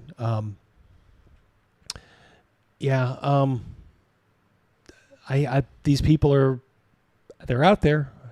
I mean, they're probably overrepresented because they get boosted like by people like libs of TikTok on Twitter, but they are out there. So I'm sure a lot of you guys are aware of what's going on in Great Britain. Insanity. Absolute insanity. Knife attack on a bunch of young schoolgirls. You know, several of them dead, many of them injured. And it released this wellspring of people just getting fed up. Now, I don't know if I think the guy might not have been technically a illegal immigrant, like maybe his parents were or something, but they're just getting tired of it. Taylor Swift is not a man, but she is a clone. Yeah, could be there, Threxus. Thank you. Some people think she's a V. Yeah, a V. Yeah. So the UK is putting people. Well, here, let's just watch it. If you go to one of these demonstrations and let's say you yell things, or let's say you don't go to a demonstration and you just see something on Facebook and you're like, boy, I'm going to type this out. You could end up in front of someone like this. Just listen to this. I'm not going to stop this. Let's let it play. Yeah, this is only a minute. Went on to say that you did not want your money going to immigrants who, quote, rape our kids and get priority, end quote. This offence is so serious that an immediate custodial sentence is unavoidable. Would you stand, please? The sentence that I pass has been reduced by 1/3 to reflect your guilty plea. The sentence is one of 20 months imprisonment. 20 months. For killing people? No. For a Facebook post saying that I will play it again because it is so unbelievable. Went on to say that you did not want your money going to immigrants who, quote, rape our kids and get priority, end quote. This offence is so serious that an immediate custodial sentence is unavoidable. Would you stand, please? The sentence that I pass has been reduced by 1/3 to reflect your guilty plea. The sentence is one of 20 months imprisonment. So it was originally 60 months. By 1/3, so 30 months. So 2.5 years. 2.5 years. And that's like a year and a half or whatever, year and several months. Disco Barbarian, you would never take me alive for a tweet. I tell you, Disco. Thank you, by the way, buddy. I'm telling these Brits on Twitter, some of you guys have nothing to lose. Like, why aren't you watering the tree of liberty, if you know what I mean? Because that is insanity. That is not an outlier, by the way. They are doing that, and they are very proudly doing it. If you saw Twitter right now, you'd see a bunch of police departments gloating that they caught people yelling at police. Not like attacking police, yelling at them. and they're throwing them in prison. They're very proud that they're throwing people in prison for what they say on Facebook, that they don't like all of this illegal immigration that is swamping their country. And they are right. There are women, there are young girls, there are women who are getting attacked by a lot of these immigrants. It's, you know, it's not all of them. I understand, but guess what? It's just the same problem we're having here. You got to come in through the front door because we need to know like who you are. And they have the exact same thing that's going on at our southern border. It's just a bunch of dinghies coming over from like France. Bunch of guys in like, you know, the small boats.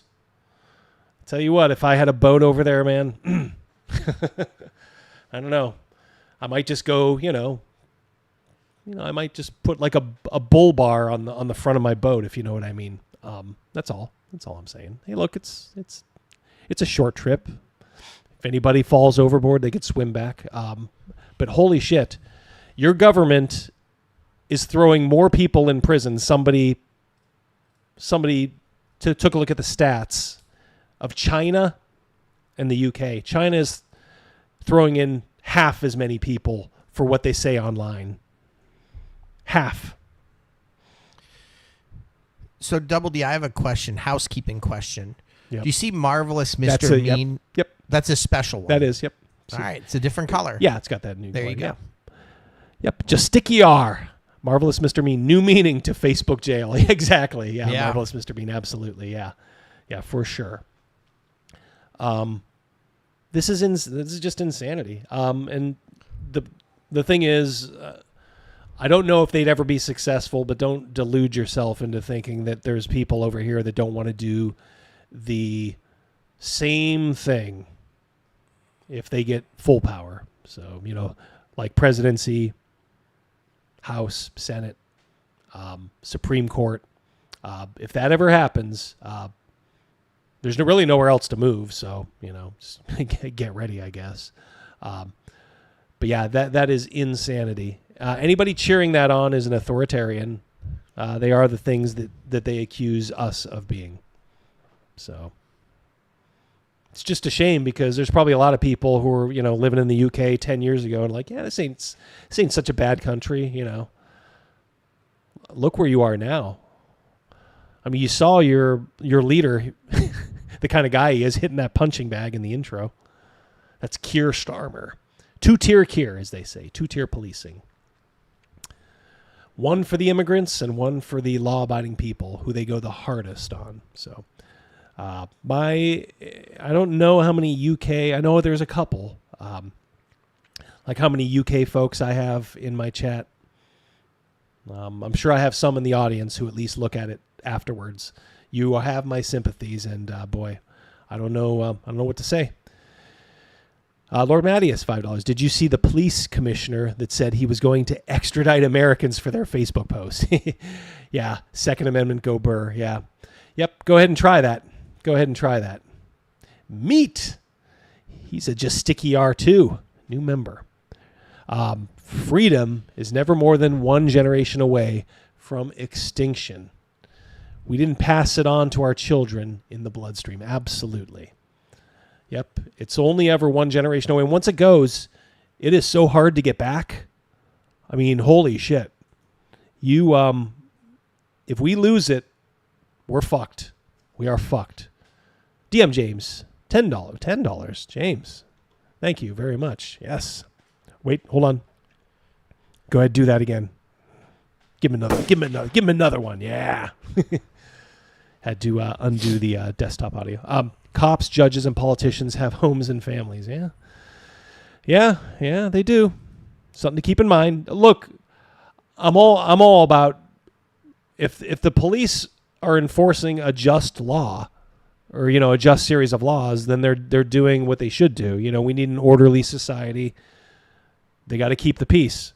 If police are doing what they're doing in Great Britain now, they're stormtroopers. Sorry, they're enforcing the will of an authoritarian state. No. Before you read the next one, Jeff Hatch is jetting. Good night. Take care, Jeff. Good to see you, buddy. Hang in there, Jeff. Yep. Eden's $5. Go ahead and put that back up if you don't mind. My family's been on U.S. land since 1857. 16. Oh, 1657. Thank you. I still can't help but have sadness for the UK and its native people. Yeah. Boy, you were over, came over on the, well, not on the Mayflower, but pretty darn close.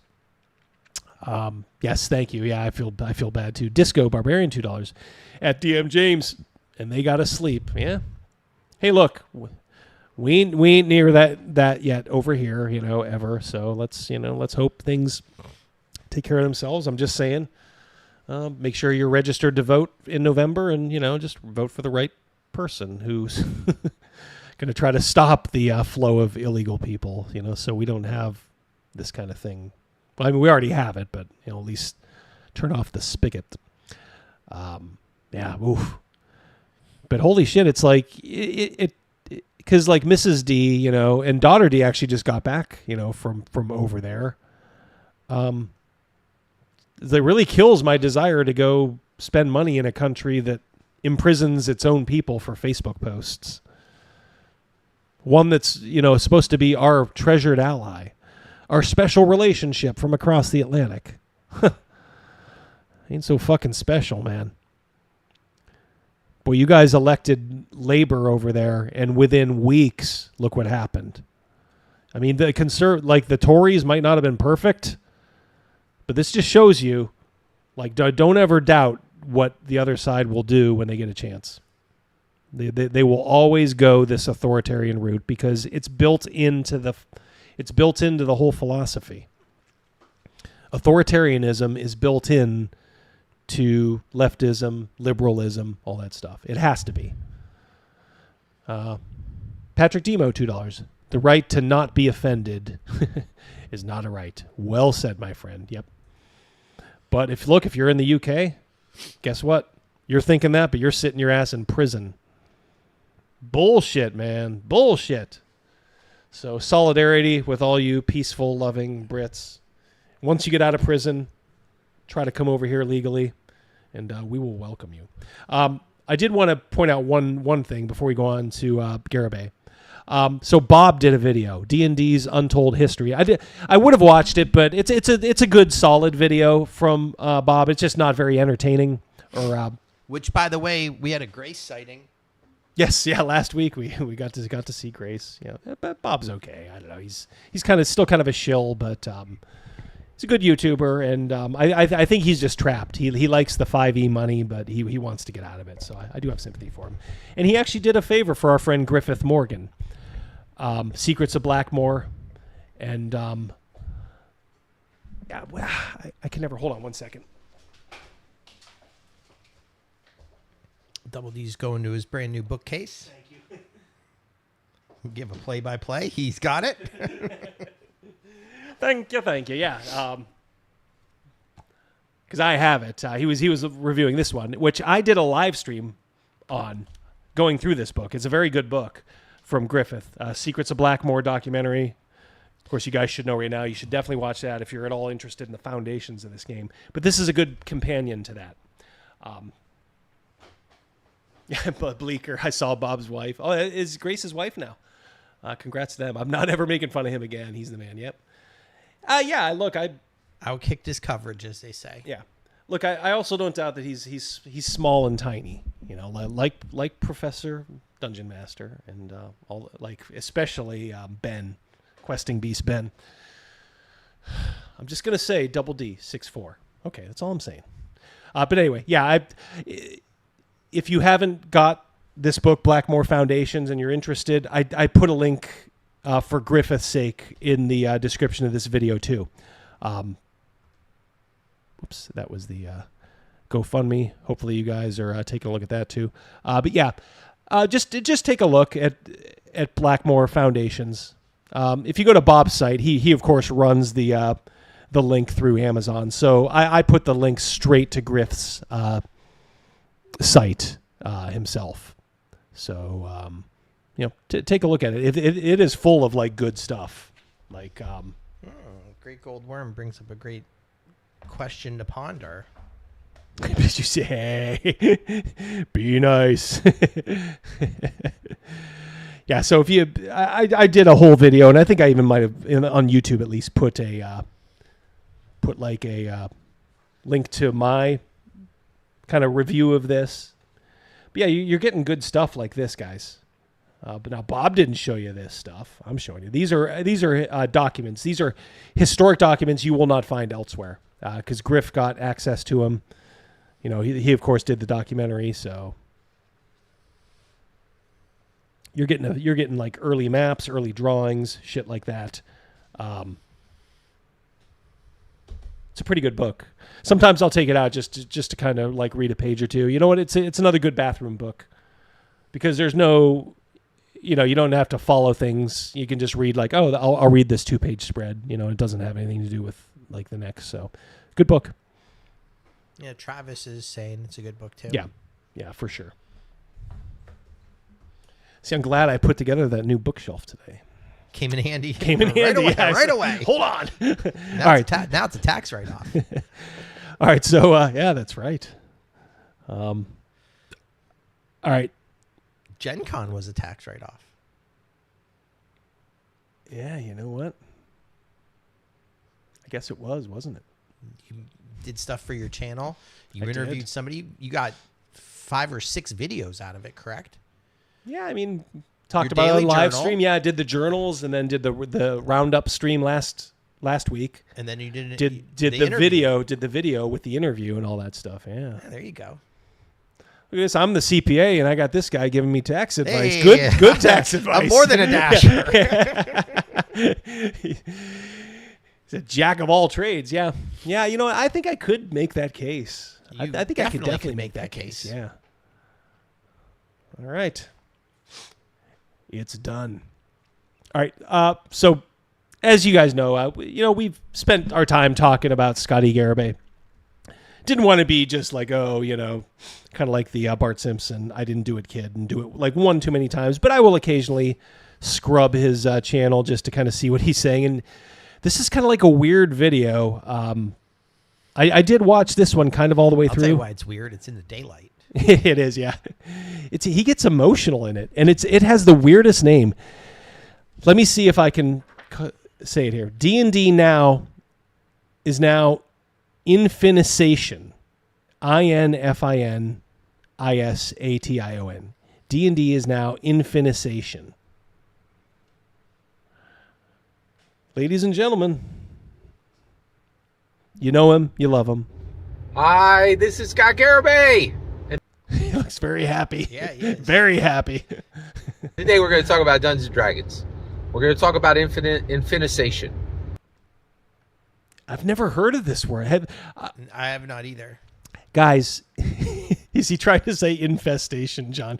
No, I'm going to type it in the chat. All right, so I'm going to type this in the chat. So I need control here for just a moment. His nostrils are clean, that people are saying.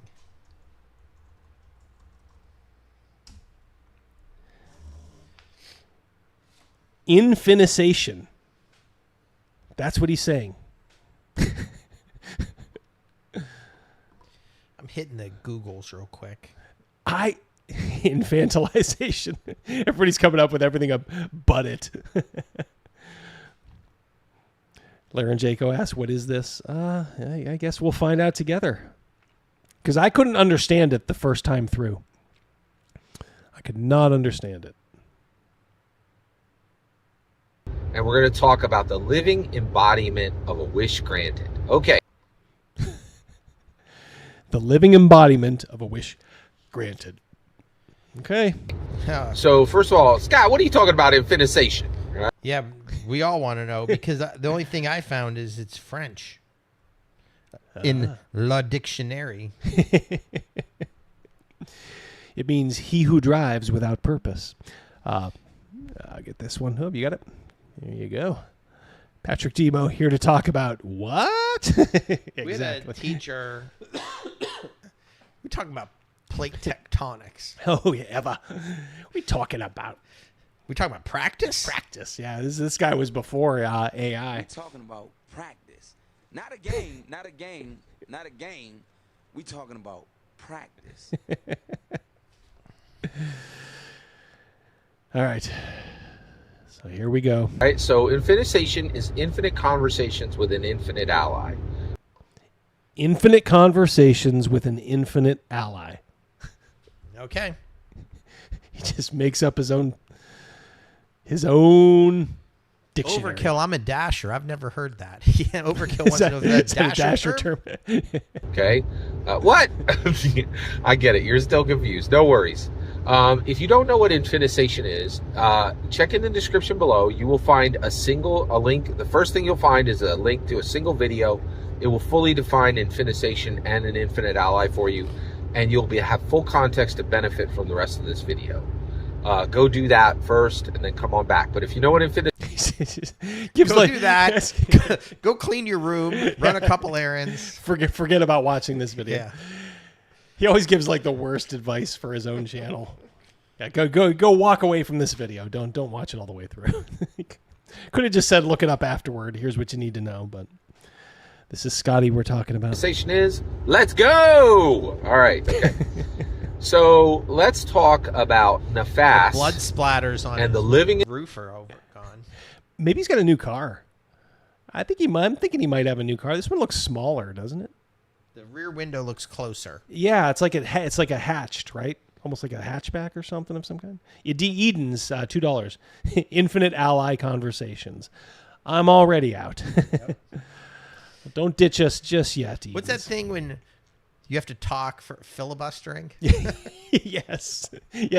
Infinitization is just another term for filibustering. Embodiment of a wish granted. Okay, so infinitization is this incredible new possibility for a small group of humans, the remnant. All right, like not a ton of people are going to be rolling around with infinite allies. It's going to be an extremely select few. Right now, they are going to become superhuman. Right, there's no question. Like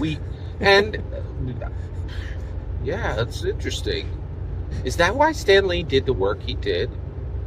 To make sure that the world would be ready for what Gary built? It's interesting, right? Stan Lee, the comic book guy? Yes. Okay. You never know if he's being like facetious or, in his case, I think he's deadly serious. Like, boy, Stan Lee and Gary Gygax, they were working in tandem. I think a lot of people understand that humanity has been hurtling toward a leap forward. Right, and I do think this is I think humanity's greatest achievements are not going to be connected to technology.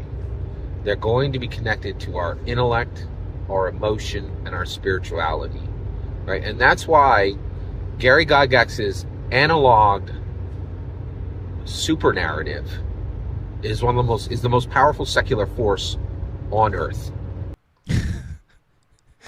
The most powerful secular force on Earth. I don't know about that. Man, Garibay looks like a bugbear more and more every time I see him. Travis. Right? So, all right. So Quest from the Infinite Staircase comes forward. And Justice Armin sets down Nefas. Okay? Now, who is Nefas? All right, so the Infinite Staircase, as I remember it, was created by Monty Cook in Planescape. There was something called Tales from the Infinite Staircase. And then if I'm reading this right, I didn't research this part, but 5e must have just did like some shallow cash grab where they just put their own spin on it. That's what I'm guessing.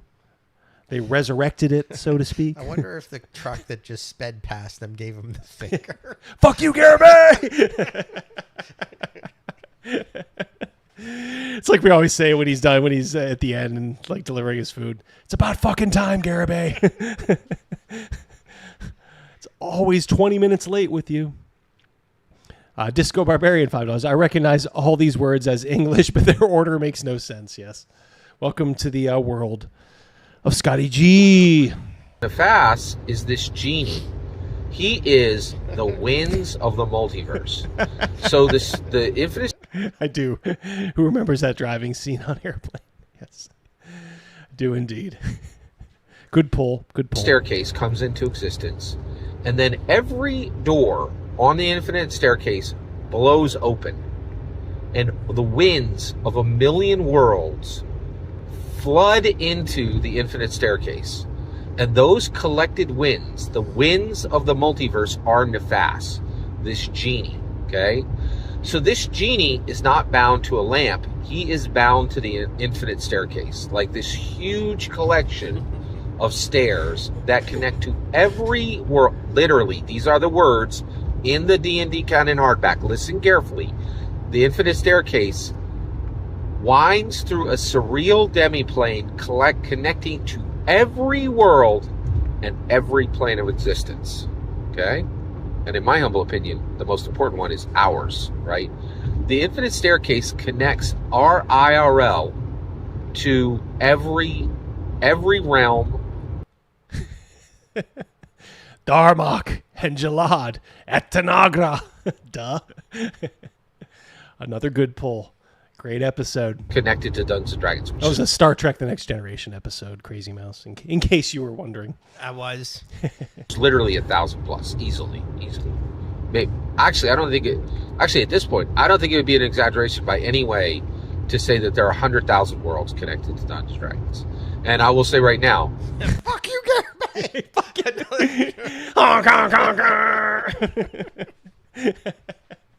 Stop driving in a circle. The vast majority of major intellectual properties globally have already been massively tied and connected to Dungeons & Dragons, right? Through Funko Pops, through Lego. Funko Pops. Which is a purchase. How much is a purchase? Legos here. He likes to settle on this about like how their reach has improved. It's just like a shallow marketing opportunity. I wish I could just talk to him and be like, Scott, like this is just all for money. Like you think there's like some spiritual like thing behind this. It's literally just dollars and cents to these people. They don't give a shit about any of this. And that is the God's honest truth. And you know what? They'd be bad business people if they did give that much of a shit. I mean, they want what's going to sell. Now, granted, they're gutting the game and they're making all the wrong decisions, but good Lord, this spirituality, you think that they're, that they're working under. It's just not true. Patrick Demo, $10. Patrick, too kind. Garibay is like the bizarro Jordan Peterson, a life coach for the gamers who got stuffed in lockers, never has touched grass, and other folks who simply cannot be helped. Yep, exactly. Yep. Fungo Pops. Mrs. Mouse wants to have a garage sale, and Sophia is donating her Fungo Pops to the garage sale. Some are mint in box. They're the ones with the Scarlet Witch, Wanda. Oh, okay. Yeah. Hey, you may get a couple bucks. Yeah. Tell her not to get too excited. I told her, she said, like with all her stuff, she's like, I'd like to get $50. I just told her to lower her expectations. Yeah. And it's stuff that she doesn't use anymore or play with or wear. Mm-hmm. Anything would be good. So you're getting rid of it, and you may get paid to get rid of it. So, right. Yeah. DM James points out that the Jinn are demons. Yes, they are. Night, through Magic the Gathering, through a whole host of other major intellectual properties, right? Through Yahtzee, through Creo, like the list goes on and on and on. Did he mean Watsy? He said Yahtzee. Yahtzee. The game? Must be, right? Is there a roll 5 6s? Yeah, is there a D&D tie-in to Yahtzee, guys? I've never. It doesn't surprise. I don't know. Yeah, that could be. Yeah, it doesn't surprise me. But I haven't heard of that myself.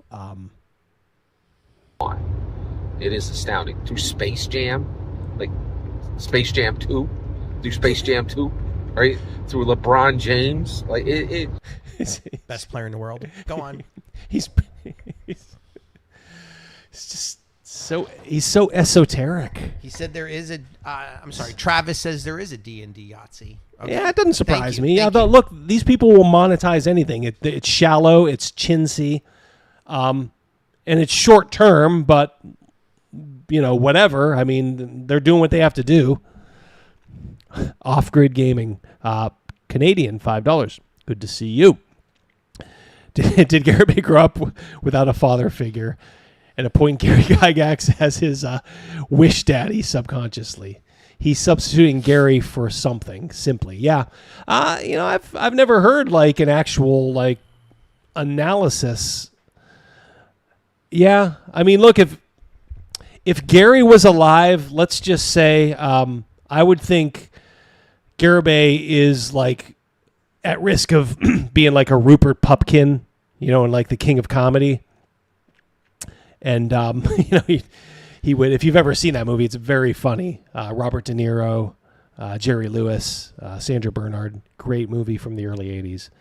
Yeah, where he's like Robert De Niro is a failed comedian, and he just obsesses over who is supposed to be like a Johnny Carson stand-in. It was Jerry Lewis playing it, but yeah, that was it. So I think honestly, if Gary was alive, like this is the kind of guy that like he would have to worry about. Because he would be the one driving by his house 10 times a night. Watsy should make a D&D version of D&D. You think? I don't know. That's kind of risky, Bleecker. Best just to milk all the suckers.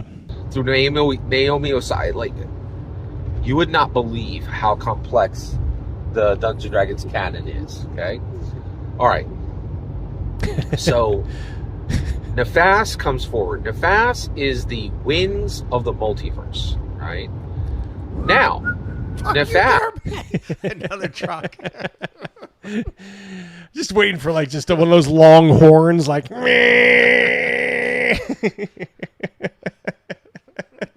is a genie. Oh, hey, genie. I'm going to rub this lamp. You better give me my 3 wishes. No, don't work like that, okay? Nefas is far greater, far more powerful.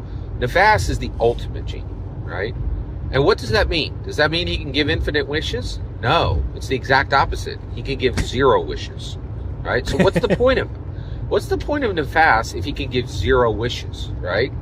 Well, this is where it gets interesting. So Nefas hears good one, Howard. every wish made, okay? And Nefas is a good aligned creature, right? So this is a genie. Let's just be clear. He hears your wishes. He wants to help, but he's not gonna help you.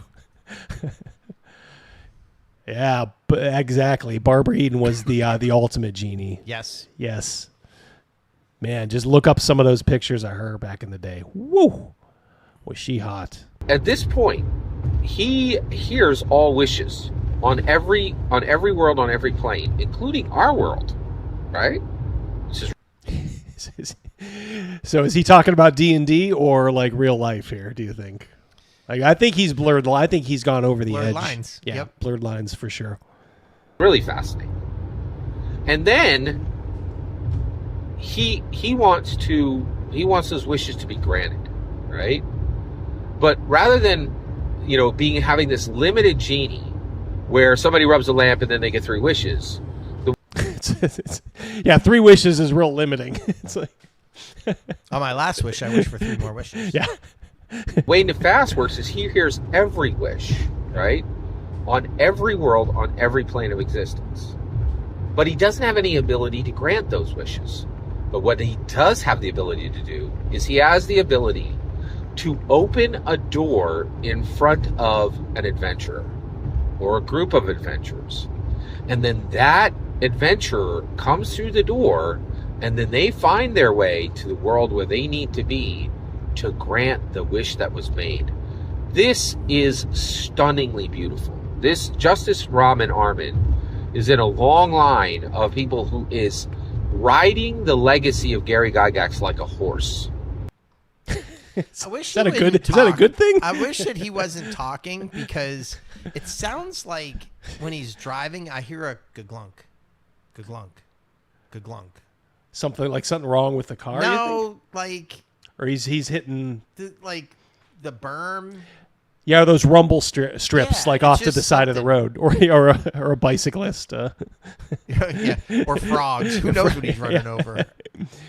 He claims Gary Gygax was a prophet. Yeah, I think he's honestly. I don't know if he's like a danger, but he may be starting to get like. Somebody mentioned in a previous message that he's starting to get pissed off at people questioning his mental health. But I'm going to go out and say you should be glad that people are concerned. Yeah. Yeah, because I'm starting to see signs here of like, yeah, he's starting to. It's like Tom Hanks's character in Mazes and Monsters. I think he's starting to like go off. He's probably not watching this, but Scott, and we may have a little fun at your expense. You know, it's all's fair in love and war. You know, this is YouTube, but honestly, nobody wants to see anything bad happen to you. Correct.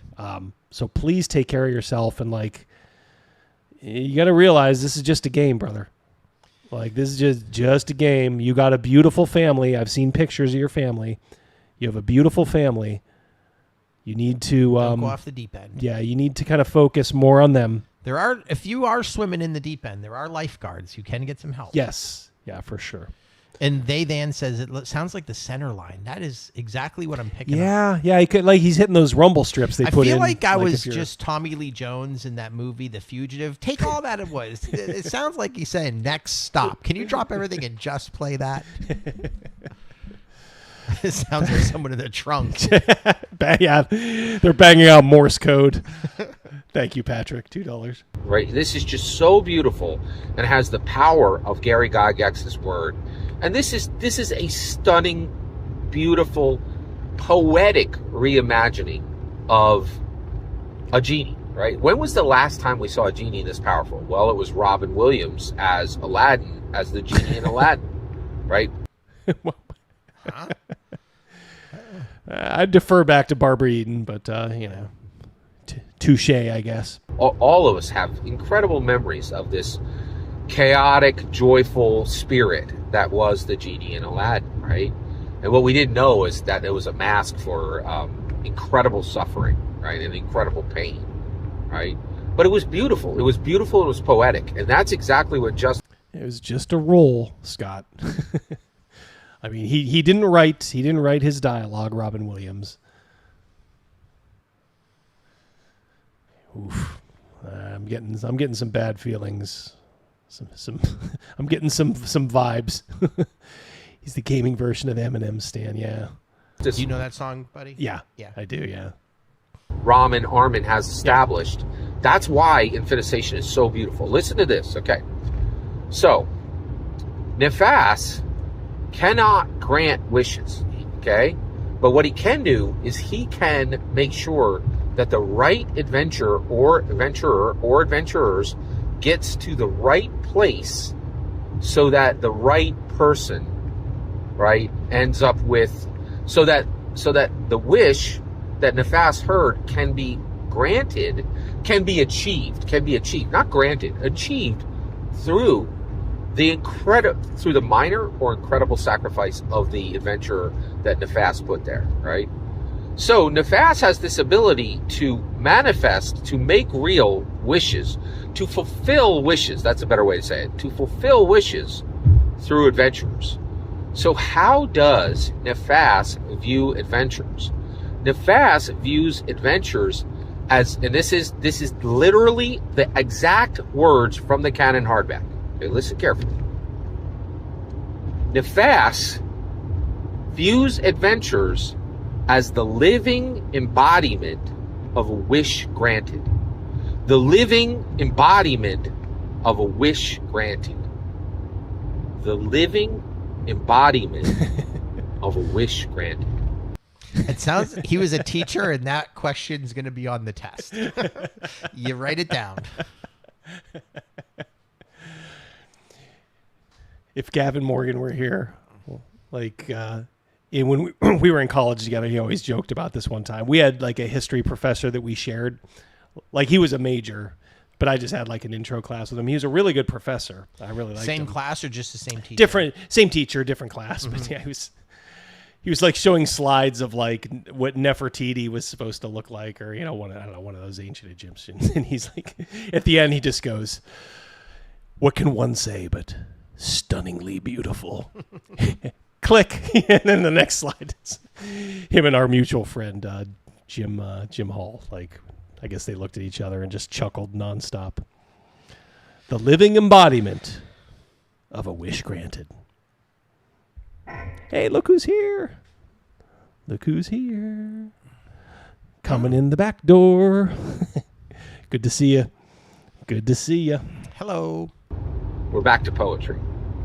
So, Justice Raman Armin brings Quest from the Many Staircases forward, and we're back to poetry in Dungeons & Dragons. Narrative so powerful, narrative so beautiful that it stuns, right? And I have to say, like, so I came to Dungeons & Dragons in 1982. Is this where he gets a little choked up? He's getting choked up. Woo. All right. Let it play so that we can cut off his emotion. I can't imagine a world where I didn't find Dungeons & Dragons, right? Because, you know, when I was 7 years old, I was reading The Hobbit on the bus. And I remember, you know, this kid walking off the bus and slapping me in the back of the head. It was like, you pathetic nerd, right? Like, and I thought, you know, you're a loser, right? You fall into these worlds, right? And you can't even see the IRL around you, right? And it was hard. Like, I got mocked a lot. You know, I got into fights when I was in elementary school. Got into fights when I was in junior high, because I didn't like being called a nerd. And I would come right back. And I had a tongue sharp as a sword, man. And if you said anything about me, I would come right back at you, and I would eviscerate you. I would eviscerate you with my tongue, right? Like, I just cut you down in front of everybody, and then you get so upset that you would fight me at the end of the day. And because I was more in my, I was more in the library than I was in the gym, I got my butt beat a lot, right? And so I was kind of lost. I didn't know who I was or what I was. And what I found out, the parallel between him and the Raygun is unbelievable. Two peas in a pod. We're all nerd. If you're a nerd who grew up in the 80s, there's a version of this where somebody made you feel uncomfortable. Maybe they didn't like. I don't know, the whole fighting thing. Like, I don't know. Like, I think we grew up in a pretty much an all-American city, like an average city. Like, I don't know, nobody was saying meet me, you know, at the schoolyard at 3:00 because you like D&D. I mean. They would have whispered about you, like, oh, that's the kid who plays D&D. But just this whole, I don't know, man. I'm not calling him a liar, you know, because maybe, like I said, a version of this happened. Like the slapping on the back of the head, I could see that on the bus, you know. Someone's getting off at the stop, like, what are you doing, nerd, you know, and then boom. Correct. That shit definitely happened, but like... And it wasn't another 7-year-old doing that. Yeah. It would have been an older kid. Yeah, it would have been an older kid. And who probably secretly wanted to play. Yeah, probably. Yeah, was probably playing with his friends. Yeah, for sure. That person was in the closet, you know. But this whole thing where he was eviscerating people with his tongue, and then they were so wounded that they had to get their beat him up back after school. I don't know about that, Scotty. Patrick Demo, $2. I'm following that under didn't happen. Let's just say we could press X to doubt, as the kids say. 1982, because Gary Gygax told me with the red box, was that I'm a planeswalker. I'm not bound to this earth. Like, Jesus Christ has given me eternal life, and I cannot wait to move on to the next world when I pass from this one. But in this I'm glad one, he threw that part in there. Yeah, I was gonna. Yeah, I was. Me and Double D. Yeah, we just looked at each other. I that was around the monitor. Yeah, like, this guy just talked about killing himself. When he said that, I snuck a peek at Crazy Mouse there. Yeah. All right.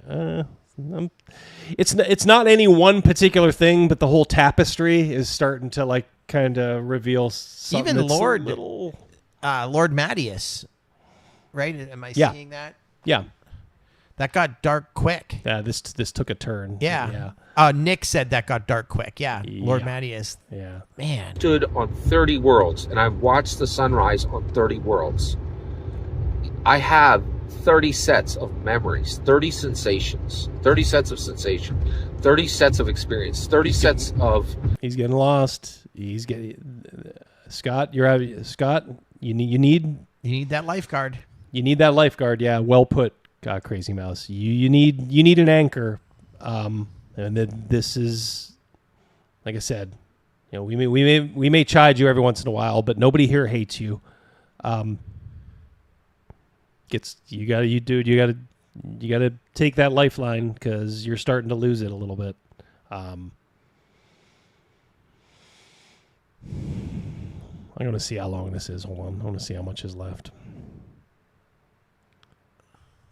3 minutes. All right, 3. We can bring it home. All right, let's hopefully he pulls it back a little. Thoughts, 30 sets of opinions, 30 sets of scents. I have smelled fruits on worlds that my physical feet have never walked, but that my mind has walked. He's given like the Roy Batty speech in a version of it from Blade Runner. Reminds me of that scene in that Star Wars movie where Padme and Anakin are sharing that exotic fruit at the table and he cuts it. Looks like a dragon fruit and mango mixed together. Yeah. Doesn't he like force it over like it flies over? Yep. Yeah. And it was really special. Like it really. I think a lot of people don't understand what Dungeons and Dragons is, and it really is. It's freedom. It's freedom. It's freedom from this world, and it's not an escape. It's an expansion. It's a multiplication. It's saying this isn't your only world. This is the only you. And there are a lot of people who need this. And for us, we have always known what Justin Ramin Armin said. That for us, these player characters are living embodiments of a wish granted. And that is what every single player character has been to me. It has been a living embodiment of a wish granted. And the idea of now being able to enter into infinization. You got one, buddy. To have a deeper relationship with these player characters. Whoo, baby. All right, we'll have to do a wrap up on this afterward. Probably less than a minute left. There's no crying in DoorDash. No crying in, Overkill Joe. Yeah, I saw it. I wanted to get that one up there. Patrick Timo, $10. Gary Gygax told me through the red box that I'm a planeswalker. OMG. This is a cry for help. Yeah, I agree, Patrick. I thought this was a cry for help tonight. This is the kind of crap that the Satanic Panic would use as an example of D&D's. Yeah, exactly. Someone who, we keep saying it like these blurred lines. This is a game. This is a game where you're supposed to have fun. You're supposed to have moments like this, and then your friends are supposed to break you out of it with a dick joke. I wonder, like, who was the guest that we had on that was his DM? Oh yeah, that was I'll find it. Mike, Webhead Mike. Yeah, Webhead Mike. Yeah, I haven't seen him around lately. Yeah, I just wonder, like maybe like a wellness check on this guy. Yeah. If you're out there, Webhead Mike, I know you guys don't get along, but can you send someone to his? Like, do you know somebody who knows, like, maybe like his wife or somebody who's like, hey, did you watch this video? Just please watch it. Because trust me, a lot of spouses don't watch. Trust me, I know firsthand. Yeah. Do not watch, like, any of their, husband's content. And I wouldn't expect him to either. It's just something. We just want him to subscribe. Yeah, exactly. Yeah. Thraxis, $1.99.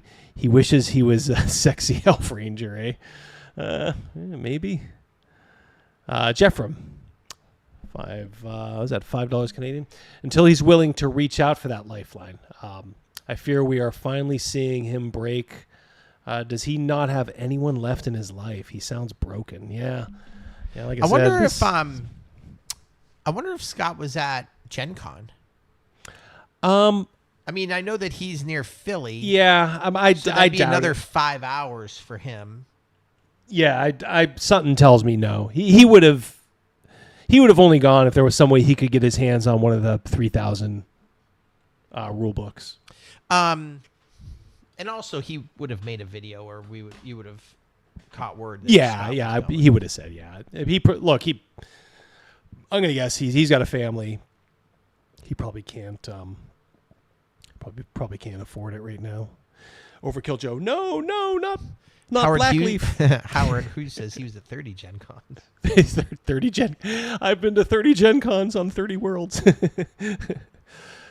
Oh, Scott is profound. I was already in the poetic state that he is crying. There's a tear right above his beard. Oh no, this is real. That's kind of what's scary. He's not doing this for effect. This is unfortunately, I think it's a little too real. Justice Raman Armin had already perfectly captured a living embodiment of a wish granted. And Justice Armin is not. We got to disavow this. I mean, Justice Armin is not some genius. I mean, he's like a second-rate, maybe third-rate RPG writer. And honestly, if you're gonna talk about the Infinite Staircase, how it was set up, you probably owe a little bit more to Monty than you do Justice, because all these people, Scott, at New Wizards of the Coast, they really don't create much new, and the new stuff they do create is not very good. So a lot of this stuff has been around for a while. You really shouldn't be getting this emotional about it. All right, let's bring it home. I am extremely excited about this new door, literal and figurative, that Dungeons & Dragons is opening for people. And I think of how transformed my life was in 1982 when I got the red box. And I'm really excited, and I was 12. And I'm excited for the 12-year-olds today whose lives are going to, I found the red box when I was 12 years old. Can you imagine?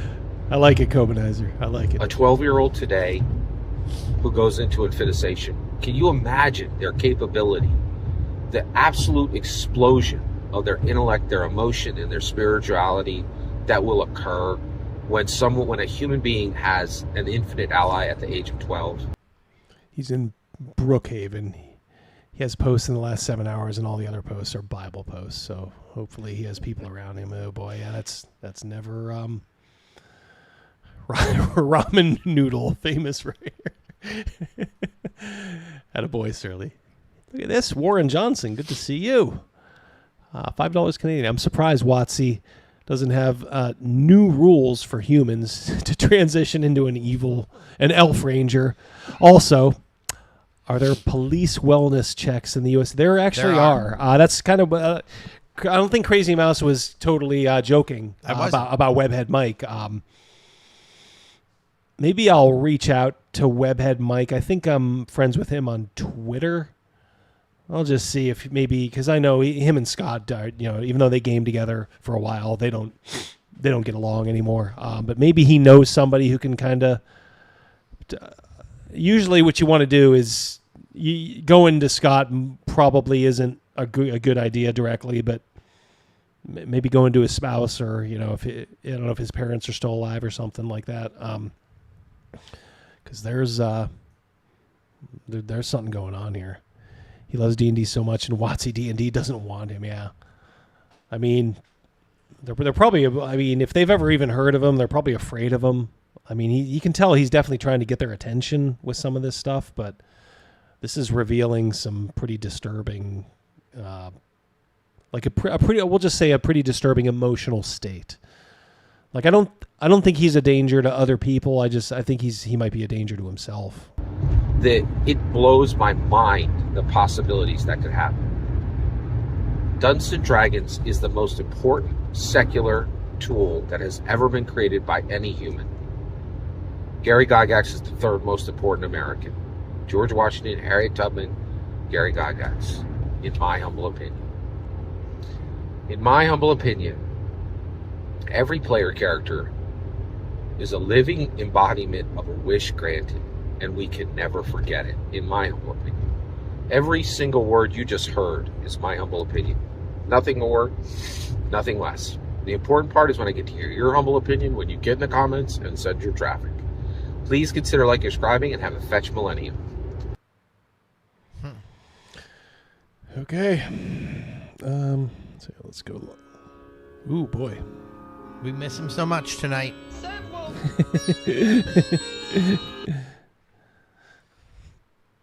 Gotta remember to hit that button.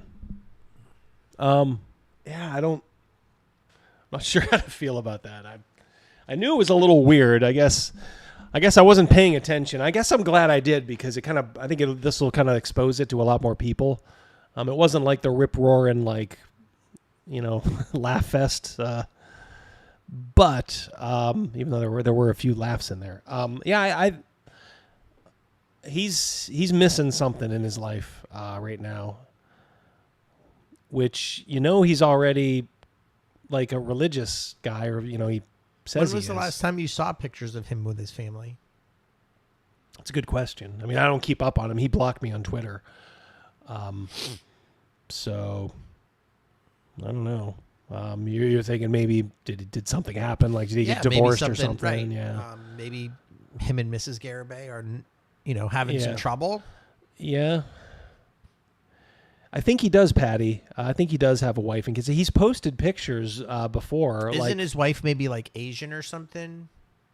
No, you're thinking of Condor's ex-wife. Condor DM's ex-wife. Condor's is Asian? Yeah, I don't believe Scott's was Asian. I think she was just normal, like American. Not normal. She's normal. Sorry, I didn't mean it like that. Just like I guess regular American. Whatever.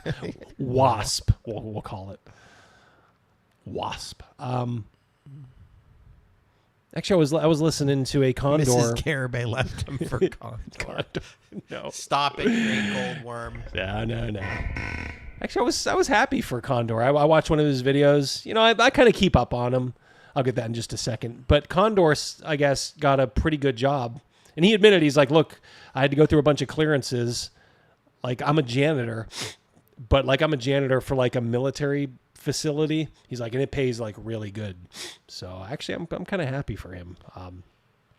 Oddly enough. So, hopefully he's getting back on his feet. Look, he's kind of a jerk, but like I said, these guys are just like they're like YouTube people. It's like the same thing that actual Jake does, with me. Like he'll clip my stuff and call me a dumb old boomer and stuff like that. But that's just business, baby. That's all it is. But I don't really wish any of these people any real harm or any ill will. In fact, I'm actually kind of worried about Scott. Autocoder, $5. D&D used to be, I want 18 strength and to kill baddies. Then you ended the game. Now it's a woke Heaven's Gate therapy call. Yeah, we live in societal LARP now. Yeah, there's a lot of truth to that, Autocoder. Yeah, well said. I mean, that's mainstream gaming. Get older people, they're more prone to kind of just put their head down and game like they always have. Yeah, so look, if any of you know somebody who, like I'll try to get a hold of Webhead Mike and see. But if any of you know anybody who knows like Scott personally or especially like his family that can kind of just check in and just kind of say, "Hey, we watched that video." Seemed a bit emotional. Not just that, the part about him unaliving himself, like I can't wait. Like that was the part that. Yeah, I mean, you could look at it both ways. Like, yeah, he did kind of put that disclaimer at the end, but there was that pregnant pause. There was, and in the context of everything else, it's not something that should be like ignored. For Correct. Sure, for sure. Yeah, we should pretend that something did happen, and someone would say, "Well, he did mention it in his video." You'd say, "What? That was like, why wouldn't you have said that?" Like he did mention it, and granted, it was a pregnant pause and something else, but that part was alarming. Yeah. Like I said, there's a reason we locked eyes. Crazy Mouse and I, we looked at each other like, all right, that's something there. Yeah, Nick Laserbeam said Scott seems like a decent person, but hope he gets the help he needs. Yeah, like I said, Scott's not a bad guy. He's just he's kind of a hopeless like D&D wonk. He's like a hopeless romantic for this D&D. He is. Like yeah, someone made a comment that he loves D&D so much, but they don't love him. Yeah, it's like unrequited love. You know, it's like falling in love with the prom queen in high school, and I hate to say it, you're Scott Garibay, and like that ain't ever gonna happen. Or me, for that matter. Back then I wouldn't have had a chance with the prom queen either. Jeff from Denkar, $2 Canadian. Was he not part of a nerdarchy? Yeah. Would they help? I didn't follow him back then, and I don't know how that ended. But again, that might be an avenue. If any of you guys know any of the nerdarchy guys, I don't know them from Adam, guys. I don't. Cal's answering that right now. Yeah, that's a thing, I mean, keep in mind too, like we can't entirely forget like what Webhead Mike said about him, that he has anger issues. He's very he can be very difficult to deal with. Right, we're only seeing the side that he gives us. Yeah. So I'm not There's discounting another part of it, right? Yeah, he's not evil, but that's not saying he can't be a jerk, or maybe even is a jerk. Maybe he's just a jerk having a bad day or something like that. But boy, I think I'd feel better if I knew somebody was, like I said, I think you want to, excuse me. I think you want to check in with his wife if she's still in the picture. Remember that Mike Myers thing when he was dressed up and he's like, I'm feeling a little verklempt. Talk amongst yourselves. Yeah. Linda, what's her name? Coffee Talk. Coffee Talk. Yeah. I'm feeling a little verklempt. The War of 1812 was not in 1812. Talk amongst yourselves. Talk amongst yourself. Linda Richmond. Warren Johnson, $5 Canadian. I'm making a therapy RPG for my masters, hoping that it makes a difference for the types you are referencing. Also, anyone can call for a check. Yeah, I mean, I'd feel a little... I guess we know his city. I wouldn't want him to think it's like an attack. That's why I would... I don't know. Part of me says do it discreetly, but look, if he's considering doing something rash, maybe that is the way to do it. I'll post something on Twitter as soon as I'm done here. I'll tag Webhead Mike. Remind me to do this, if you could. And then maybe just because I have a tiny bit more of a reach than some folks, maybe somebody in this sphere will be like, yeah, I know somebody who knows Scott's wife. I don't know. We'll take anything, I guess. I wouldn't even recognize Garibay unless he looked at the You got to get that up nostril view. How tall is he? We've never seen him standing. Yeah, I've never seen him. No, but that's not true. He does stand in thumbnails. I think he's just average height. Like, I don't think he's exceptionally tall or short. So you need a little kid to be able to recognize him. I see up his nose. That's him, Dad. Hey, Garibay, fuck you. We need one of those truckers to check in. All right. Yes. Travis says, and Travis is kind of is good at this. Looked at a photo via X. Looks like his wife is still in the picture since June 20th. Okay, good. So that's recent. Good to hear. I mean, that is 2 months ago. Yeah. Though. Yeah. He's 5'9". Yeah. We're getting 5'9" and 5'10". Yep. That's average. Like I said, he just seems like an average guy. Like I said, you might not want him as your DM, but Lord, what are the people in Brookline or Brookhaven or wherever? Who's going to deliver their food for him? Who's going to deliver half their order for him? Yeah, he's going to dig into their French fries. As a dasher, I've told this story. I had someone's French fry before we had a Steak and Shake here. We don't have it anymore. And everyone was like, these fries are so good. So I tried one. They're okay. But I did take a sip out of somebody's pop before. The people at Chick-fil-A overflowed it so much it was pouring out the top and spilling all over. And I couldn't pull over where I was, so I took a sip of their fruit punch.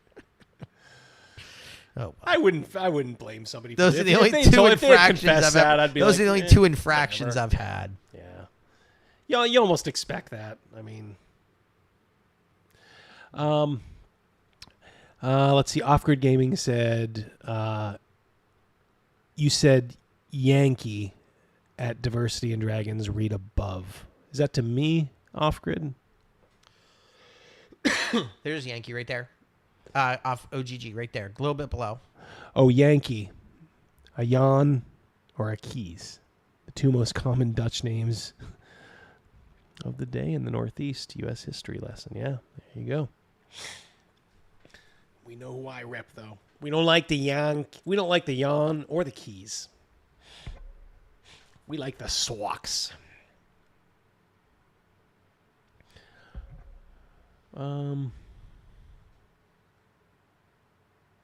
Yeah, Patrick Demo, Condor DM is a little...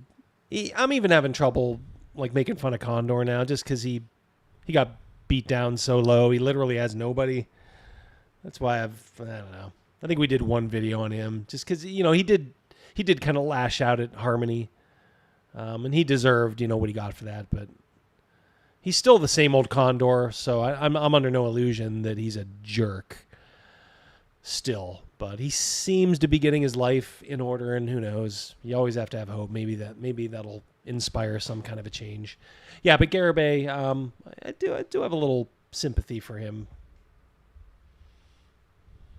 Pity? I don't know. Maybe not pity. I mean, he's his own man. Look, he's got a job. As far as I know, he's not sick, He is playing D&D. He uploads about 10 videos a day still. So, I mean, he's got motivation in that, but I don't know if something is faltering in his life. It seems like it is. All right. Let's see. We got 9:20. Maybe we can do a little Otto and Otto. Otto and Soraya. Otto and Otto. Otto and Otto. I found out something about the name Otto. So our next door neighbor, his name's Skip. He's very nice. His lady's a little out there sometimes, but her heart's in the right place. Mrs. Kravitz. Yes, 100%. She's a Mrs. Kravitz. If you've ever seen Bewitched, she's kind of like a Mrs. Kravitz. Yeah. Skip's real name is Otto. Oh, really? I did not know that. We got there. We were cat sitting, and we had to get their mail and such, and his name's Otto. Who's this Otto guy? Who's this? Funny story about that. So, who's this Otto? KG's real name is Catherine Grace, but those who know, and they call her KG. Her work calls her KG. Her friends call her KG. Everyone kind of calls her KG. And we signed her up for this Chocolate of the Month Club, and an envelope came for her addressed to Catherine Raleigh. And Derek said, "Who the hell's Catherine?" Who the hell's Catherine? And it was just so funny because Derek might have been, I don't know, 8 at the time or something like that. Who the hell's this Catherine? That would be your sister. All right. I don't think Merlin says don't order Chick-fil-A in Pennsylvania. Merlin, that was a one-time shot, and I was thirsty too. Served a purpose. It was spilling all over my car. Wet the old whistle. Yeah, and Cal points out once again, we have a friend in our neck of the woods, friend of Max Liao's, who's going through a real tough time, health, lost his job, may lose his house, probably will lose his house. So I got to remember, I got a note here to donate right after. So I'm gonna donate. And that's how it works. A friend of a friend, just like we're asking for somebody to be a friend of a friend to Scott. Yeah. That's how this works. Yeah, I'm a firm believer. Like, I've never been a big believer in like, oh, I'll just take $15 out of my check every week for the United Way. To me, that's not. I mean, it is charity, but only in the most, like the least possible way. To me, it's like if you find people that need help, and it's pretty easy to do. And yeah, you may get you may get scammed out and out these days, but like even locally though, I mean, like we've heard of, people that like my son used to play football with, going through, bad times or, unfortunately one of them passed away. So, we try to help out their family and stuff. Just doing things at a local level or, like with, this situation, The community you're in. Yeah. The kind of world we inhabit, the community, if you will. Otto in blank space. The Lord Otter says, "Hail, friends. Hail and well met. Although if you're not here for the live play..." Travis says these pretzels are making me thirsty. It'd be these fries are making me thirsty. Snake Oil hooked somebody up with 5 memberships. Thank you, Snake Oil. Oh, Snake Oil. Good to see you, buddy. You flew under the radar here. Thank you, Snake Oil Sean. Good to see you, my friend. Yeah, he was... I love doing that little... it was a little member stream. Right on Friday, I was just prepping, and I'm like, you know what? I'm just going to fire up the camera, kind of like I did with the Gen Con streams. Mm-hmm. Easy to do. I may do a little bit more of that, just because it's so easy. It was kind of fun just to talk to the members. So if you guys are members, keep an eye out for those. Maybe I'll try to schedule it so some of you guys can be there. Although you can always watch it after. But I got the Forrest Gump reference about the Dr. Peppers. What's that? Mouse drank 13 Dr. Peppers. That's how what Forrest Gump did at the presidential meeting. Yeah.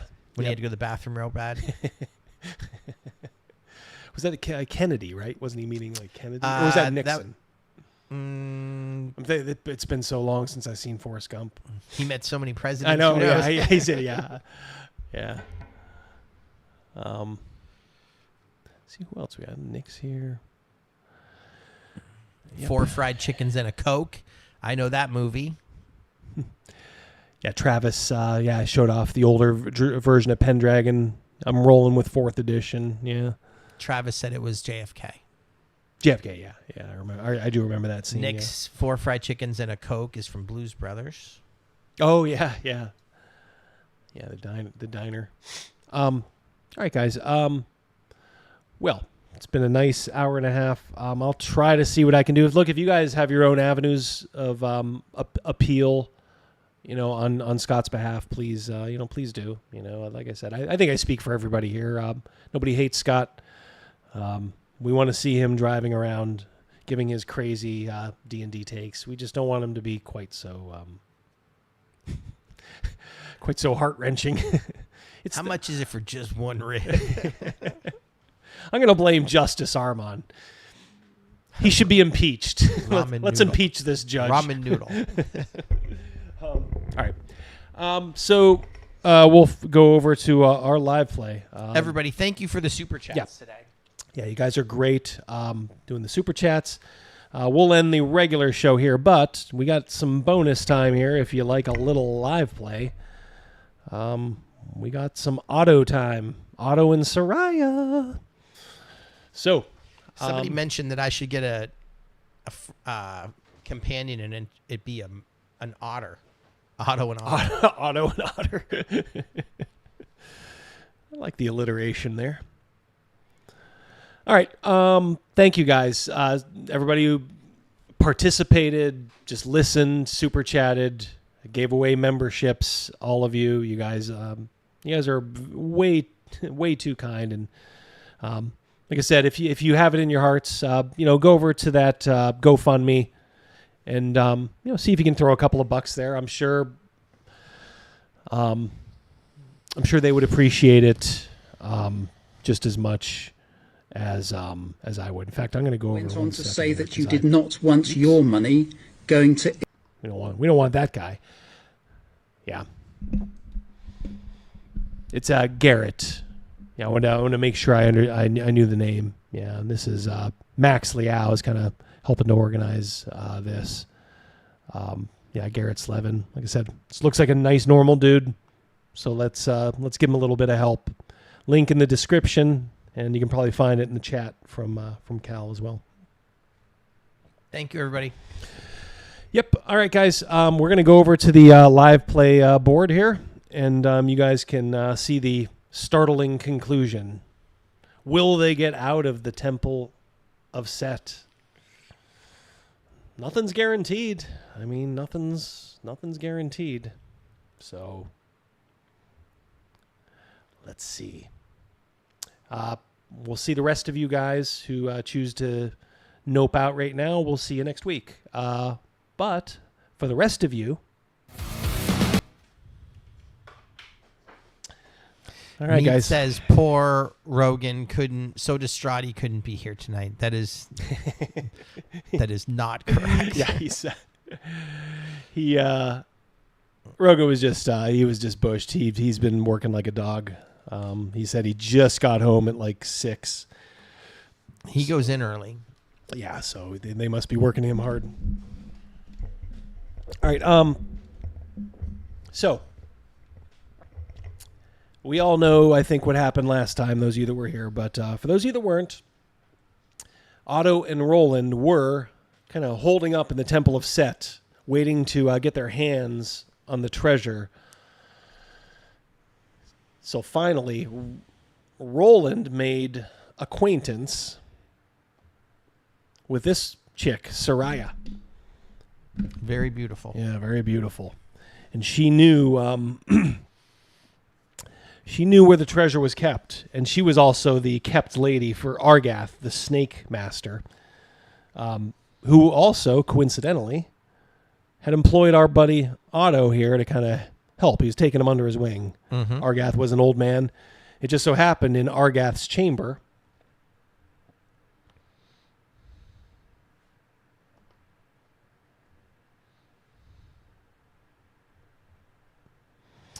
see that secret door there that led up to a very narrow staircase that kind of wound its way through the walls of the Tower of Set.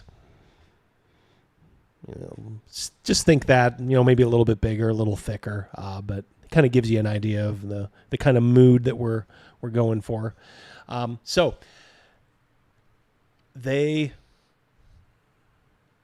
made it up.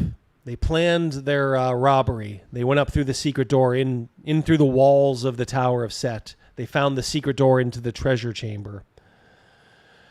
And there was a guardian there. And it was a harsh guardian. And even though some weapons were found, could not save Roland, who fell at the hands of the treasure guardian. And remember, too, there was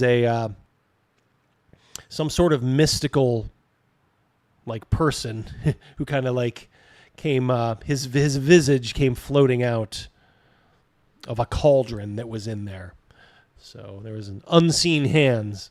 But he's mentioned too this floating kind of master, that they were on alert and that soon they would be caught. Otto and company, and they would be put to death. But just then, I think Otto hit the killing blow on the guardian, the creature, and I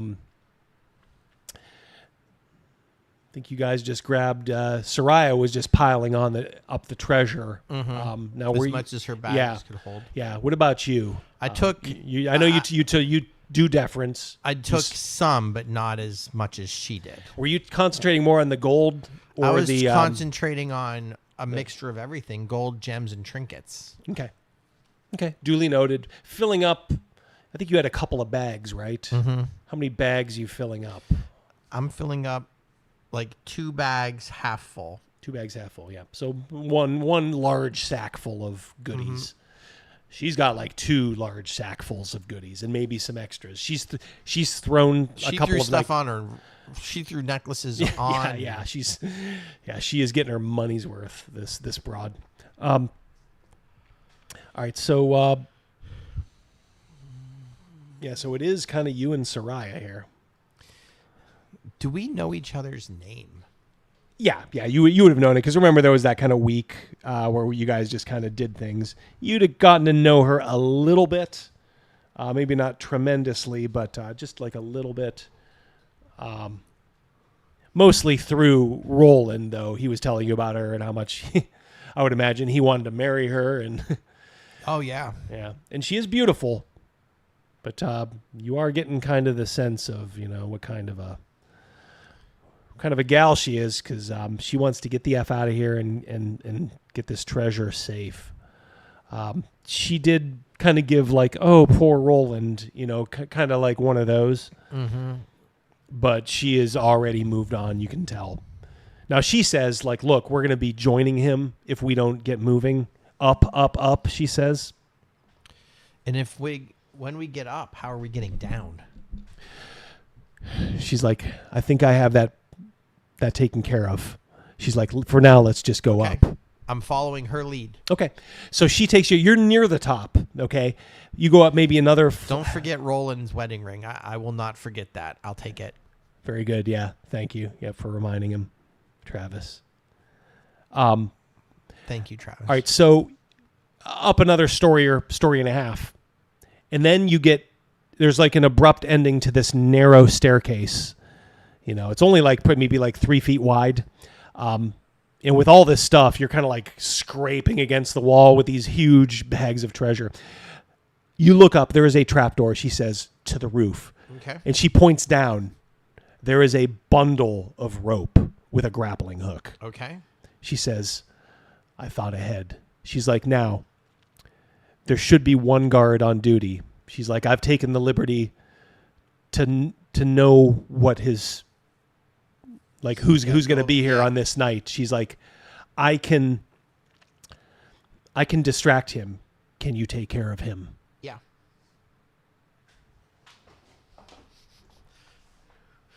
Naive Otto thinks, like, how much money should I have to give him? Oh, take care of him. Take care of him.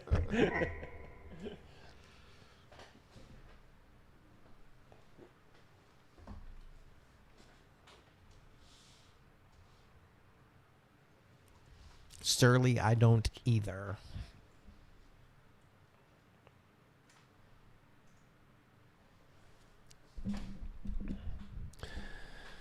Okay. She says, leave the rope for now. She's like, leave it right where it is. We'll grab it quick. I will just prop the door open a little bit and look out. Is he looking over the balcony? Like, is he... Actually, when you look, break, what's he doing? When you look up, you're kind of like taken aback as his feet are like kind of walking, like right near you. But walking away in a circle, or yeah, like he's doing a perimeter. It's nighttime. It's the dead of night. Remember? All right. But now he's just... I will. Now that he is walked past, now will the silent door open to the best of my ability. All right. She says, let me go first. She's like, I'll try to turn his back to you. You can do that. His back might be to us right now. She's like, do you want to take him out now without my assistance? You can try, but are you saying you're going to beguile him? Is that what you're saying? She smiles and says, that was my plan. Okay, go right ahead. But she also looks at you and says, do you think you can do it quickly and silently on your own? Yes. There is the risk that I may fail. I think I can do it. She looks at you and kind of smiles. The same kind of smile she gave to Roland. I don't fall for her tricks. Begone, thought. She says, okay. She's like, perhaps see if he does another walk around. Another walk around. Sure. And sure enough, he stops here and then does like another walk around. And that timing I just got down pat. Yeah. So now on the next one, I'm doing it. Yep. All right. So probably about 15 minutes later, he's doing here, and you know the exact moment to make your try at least. So I think we need a move silently, do we not? Okay. 28. So I made it. 28. Okay. That means you get your sneak attack. It should be on your sheet there. Backstab. Yeah, backstab. What's his AC? Okay. So his AC would be 6. Now remember, you have a reroll too, I believe. 6. So that's a 9 for me. So you need a 9 or higher. And then I'm looking for the damage double D. I'm not seeing it. You doing this with your like nice like the nice dagger? What's the traditional 1d4? I will add to it if you do hit. Which I did do. Okay, so surprise round, you hit him with a backstab. So I believe 1d4, and then I get a +1 for my 2 hit and damage for dex. So what's backstab? 3d4 or 2d4 in this? Yeah, 1 sec here. Backstab. A thief may backstab. The thief must attack their opponent from behind using move silently and hide in shadows. Under these conditions, the thief may attack at +4 for double damage. Yeah. Okay. So let's just do our. Do you want to do the same thing here? Yeah. So that's 5, and you said a +2, so that's 7 to start with. Oh, well, you didn't. But you didn't. It wasn't a critical, right? I was thinking like critical. For critical, it's yeah, that, not double. Yeah, okay. yeah. Let's do. Yeah. Okay. That's a critical only house rule. Yep. Okay. Yep. I just roganed that. 6, 7, 8, 12. And I'm getting that from the 6, plus my bonus of +2 would be 8. And you said this was a +2 thing, so 12. Yeah. Yep.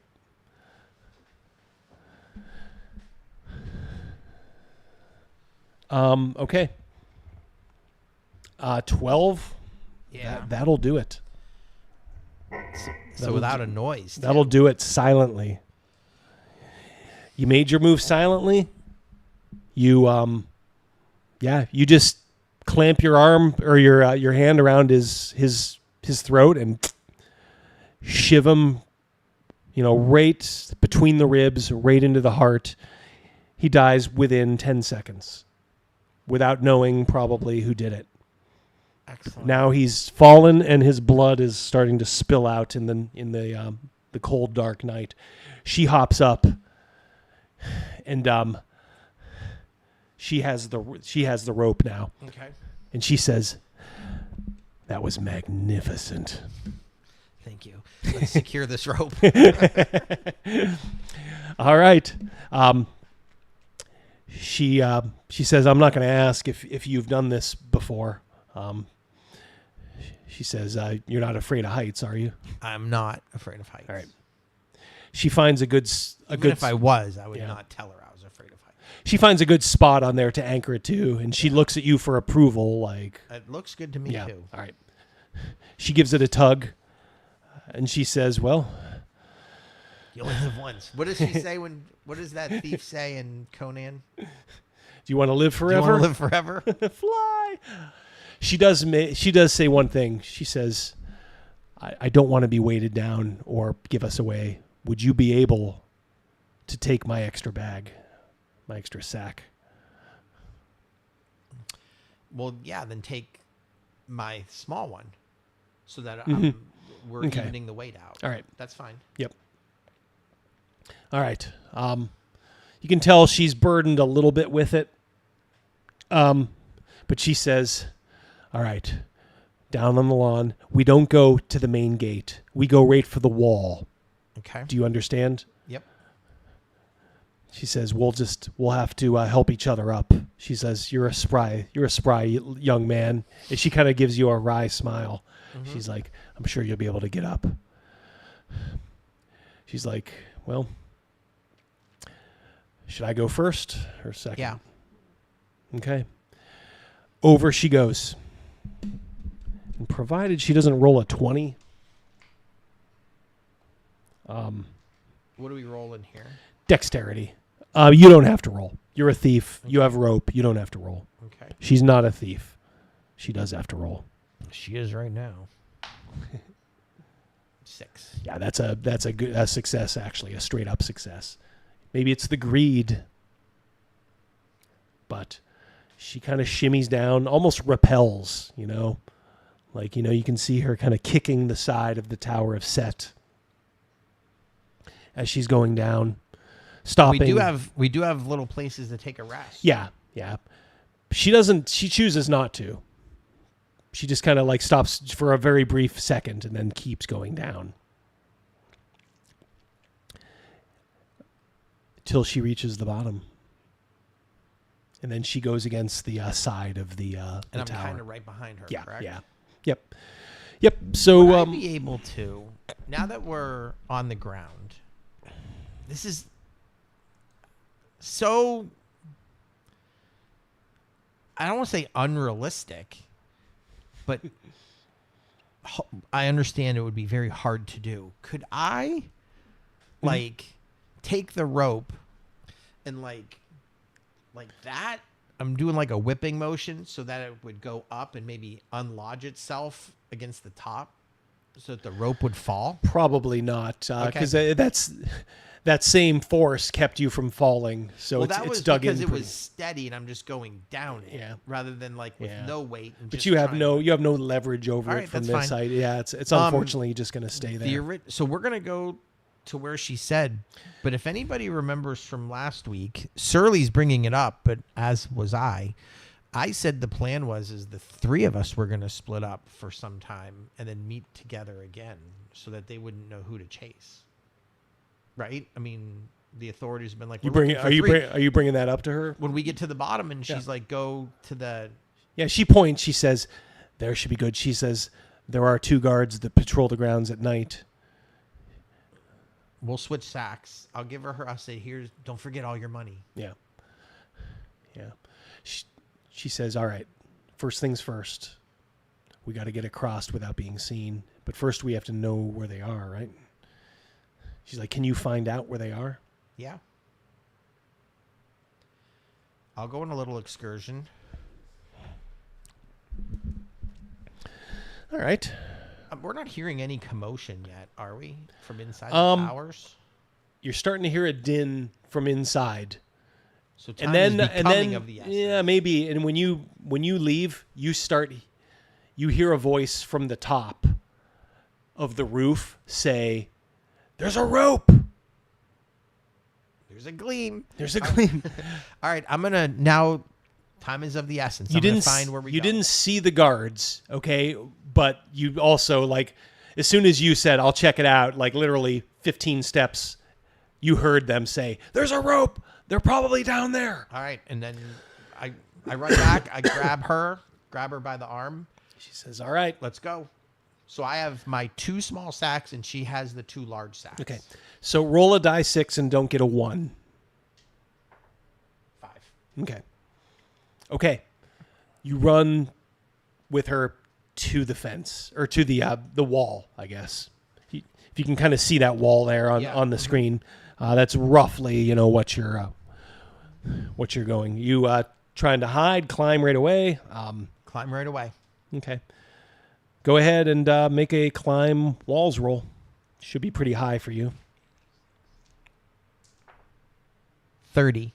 Okay. All right. So you're standing on top, and she's at the bottom. She lifts up the bag for you to take. I take it, throw it over. I take the other one, throw it over. I take all 4, throw them over. I put my arm down for her to bring her up. All right. Just make a simple strength roll. Give yourself a plus. I guess a -2 on the roll as a bonus. I needed that -2. I rolled an 11. Okay. So 9. Yeah, because she's not very heavy, so it's not really but it's a little awkward. Yeah. You pull her up, and you can now see people coming out of the tower, like armed people, as you're. We're gone. All right, yeah. So she just says, "Lift me down. Help me down. Give me the sacks." She has her 2. I got my 2. Okay. Double right. D. I tell her to go her way, and I'm going mine. That's Okay. it. She says, "Are you sure?" Positive. Very well. I head for the docks. Rats! I haven't taken It's one of those awkward goodbyes. So I guess this is goodbye. We'll never see each other again. Yeah. And then you see her 15 minutes later. Yep. Well, all right. Hey, fancy seeing you here. Yep. All right. So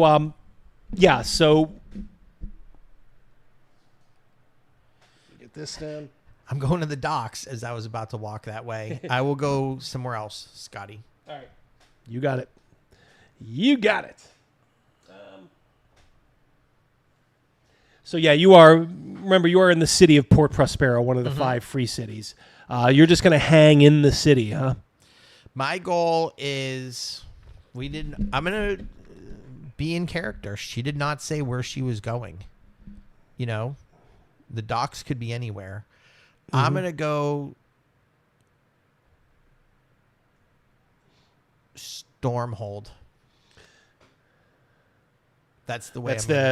You're gonna now keep in mind that's a vast distance, so that's usually a boat. Now, if you want to go by land, you just have to let me know how you're gonna do that. I'm gonna do it. It's late at night. I mean, what boats are possibly leaving right now? Probably depends on how much money you have, I suppose. I will find down at the docks. I'll say, is anybody leaving for Stormhold tonight? So you are heading to the docks? Yeah. Okay, you do see her there. We're not making eye contact. Like, if she even tries, is anybody heading to Stormhold tonight? All right, so you just see it's very, very, it's I'm very not dark. Yelling it because I don't want her to know. Mm-hmm.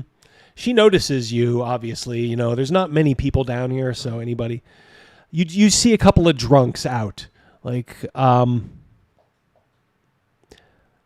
one says, like, tell you what.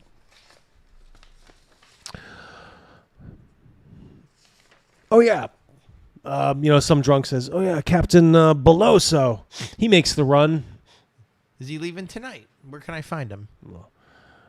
Well, you probably find him over there, passed out drunk. Points to an inn. Yeah. I'll go to the inn and I'll just ask if there's anybody going to Stormhold tonight. But it must be tonight. I have a family emergency. Yeah. There's like low chatter in there. Somebody wakes up, someone who's sound asleep. And, he says, what? Stormhold? Oh, my. Howard Hughes, $10. Contributed the lion's share to the GoFundMe. Oh, yeah, absolutely. Thank you so much, Howard. Yes, thank you. I appreciate you pointing out those in need, even our friend J. Scott Garibay. Yeah, thanks for being an anchor for the community. I don't know about that, Howard. I do my best. Cheers to you, and thank you so much. You didn't even have to give 10. Thank you so much Howard, for helping out. Yeah, much appreciated. Yeah, so he guy lifts his head and says, "What's that? Going to Stormhold, but it has to be tonight." Yeah, it's very, very late, but this place is still technically open. It's just one of these. Looks like they're closed. Looks like they're closing anyway. He's like, in the morning. It's not gonna do. I'm not gonna sit here and negotiate. Like, I'm gonna go into town, Double D. I'm gonna look for a horse. Okay. All right. Now keep in mind, middle of the night, horse traders are closed down. That's not to say that there aren't horses. I'm gonna look for a horse. Yep. Okay, so you see as you walk the streets of Port Prospera, the streets that you once walked with Roland. Maybe you're still now kind of thinking of that. I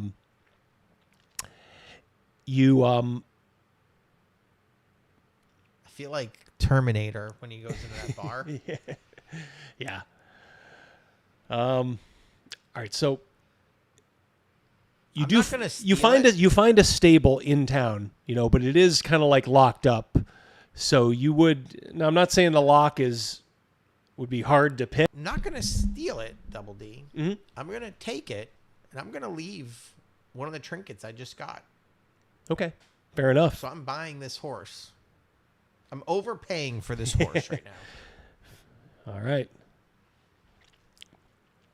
Okay, so you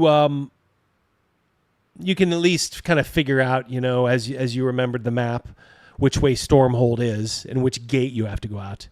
Give me your clothes, your boots, and your motorcycle. That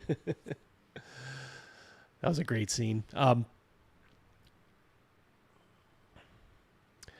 All right, so as you're going, maybe kind of walking, trotting your horse, you kind of look, as you look up, you can see on the hill, there's like kind of like fires being lit on the hill, where the Tower of Set was, like they're in full alarm mode. You can almost see like torches coming down, like filtering down into the city now. That's why I wasn't going to sit here and negotiate with a drunk. Yeah. I'm out of here. Yep. Okay, so as you're going across if you remember, there was a large plaza square, open plaza. There's still a few tents up, a few stalls, of course, long closed, for the night. You can see someone rushing through, and it is Soraya. And she's like flagging you down. What do you do? So you need to go through this kind of like large plaza to get to the horse, to or to yeah get the on horse? The horse. You already got the horse. That's Okay. fine. To get to the gate that you need to get to like go out this, we'll call it the Stormhold gate. And I'll say, what gives? She's like, no boats leaving, and she points up. She says, I grab her and I put her on the back of my horse. She smiles and says, she says, mercy upon us. We're going to get away with this. We're gone. Yeah. You go out the gate. There's a couple of guards there. They don't question you leaving because maybe they don't know there's an alarm raised. I just tell her me and my betrothed are, heading out. We'll say there's two guards there. They just kind of look at each other and like they don't care. Yep. Like, we're out. Yeah. Yeah. Didn't need to tell us that. Kind of like when see I mistook that you thought that they were questioning why we're leaving in the middle of the night. Yeah. It's kind of like how like when you're at a bar and you're younger. Mm-hmm. And you go to the doorman. I'm just gonna run to my car and come right back. Yeah. Great. I don't. Yeah. Care. It's like I don't fucking care, dude. All right. Well, that is a perfect place to leave it as you and Soraya are headed. See, I didn't think we'd be going to Stormhold, but yes, we'll be heading to Stormhold next week. Maybe with a new character, and who knows? Maybe somebody will be on their tail, or maybe they will get away clean. One thing is, they are very rich. Very, very rich. Okay. I hope everyone has a great night tonight. Thank you for the super chats. Yes. Hit that like button on your ride out. And Go thank you swing for by that GoFundMe. Yeah, thank you for supporting Garret too. Yeah. It's much appreciated. I know Max tonight, appreciates guys. it. Yeah. Thank you so much. Okay. All right. Let's just a shade a couple minutes before 10, so that means we've hit the 3-hour mark. So I will tell you what, we'll give you guys Roland's identical brother, Schmoland. we did that before, Sean. We did do that before. Yeah. And his name was Sean that had to do it. Yeah, our friend Sean, Captain Stern. He had a monk, I believe, that died pretty quick, and we're like, just say it's his brother, because we were at the very start of the session. He's like, all right, hold on, I'll change his name. Cal, yes, thanks all for supporting Garret. 3 hour zombie rolling. How many do we? 49. Yeah, seems like we get a pretty consistent 50 that stick around. So we are always blown away that you always. Thank you. You stick around to even watch. Yeah, trust me, we talk about this. Yeah, like off camera. Like we go upstairs and have do. an after party. we do. And we talk about what just happened. So thank you, everyone. Yep. Overkill Joe. Yep. Well said. No Chris Miller tonight. Yeah, maybe he had something going on. I don't know what on earth could be more important than this. All right. Thanks a lot, guys. We'll catch up with you soon, either in video or another live stream at some point. Till we talk again, you guys take care. I'll leave you with something here. Maybe we'll do a little Freddie Blassie. You pencil neck geeks.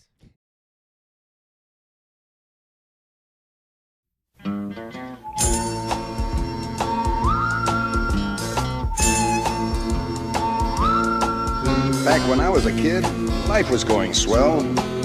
Till something happened. Blew everything to hell. That night my daddy stumbled in, all pale and weak. Said a woman up the block just gave birth to a geek. Mom said, sell it to the circus. What the heck? Dad said, nope, this one's a pencil neck.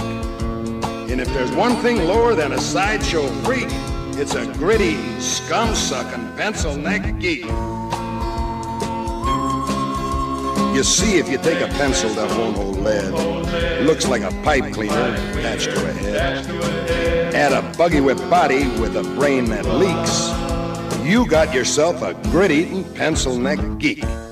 Pencil neck geek, grit-eating freak, scum-sucking pea-head with a lousy physique. He's a one-man, no-gut, losing streak. Nothing but a pencil neck geek.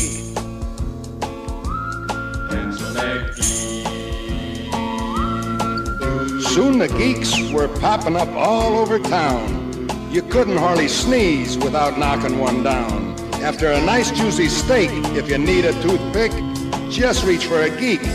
They'll do the trick. One day we cut one up for fish bait. Learned our lesson just a little bit late. Soon as the geek hit the drink, the water turned red. Next day, sure enough, all the fish were dead. Pencil neck geek, grit-eating freak, scum-sucking pea-head with a lousy physique. He's a one-man, no-gut losing streak. Nothing but a pencil neck geek.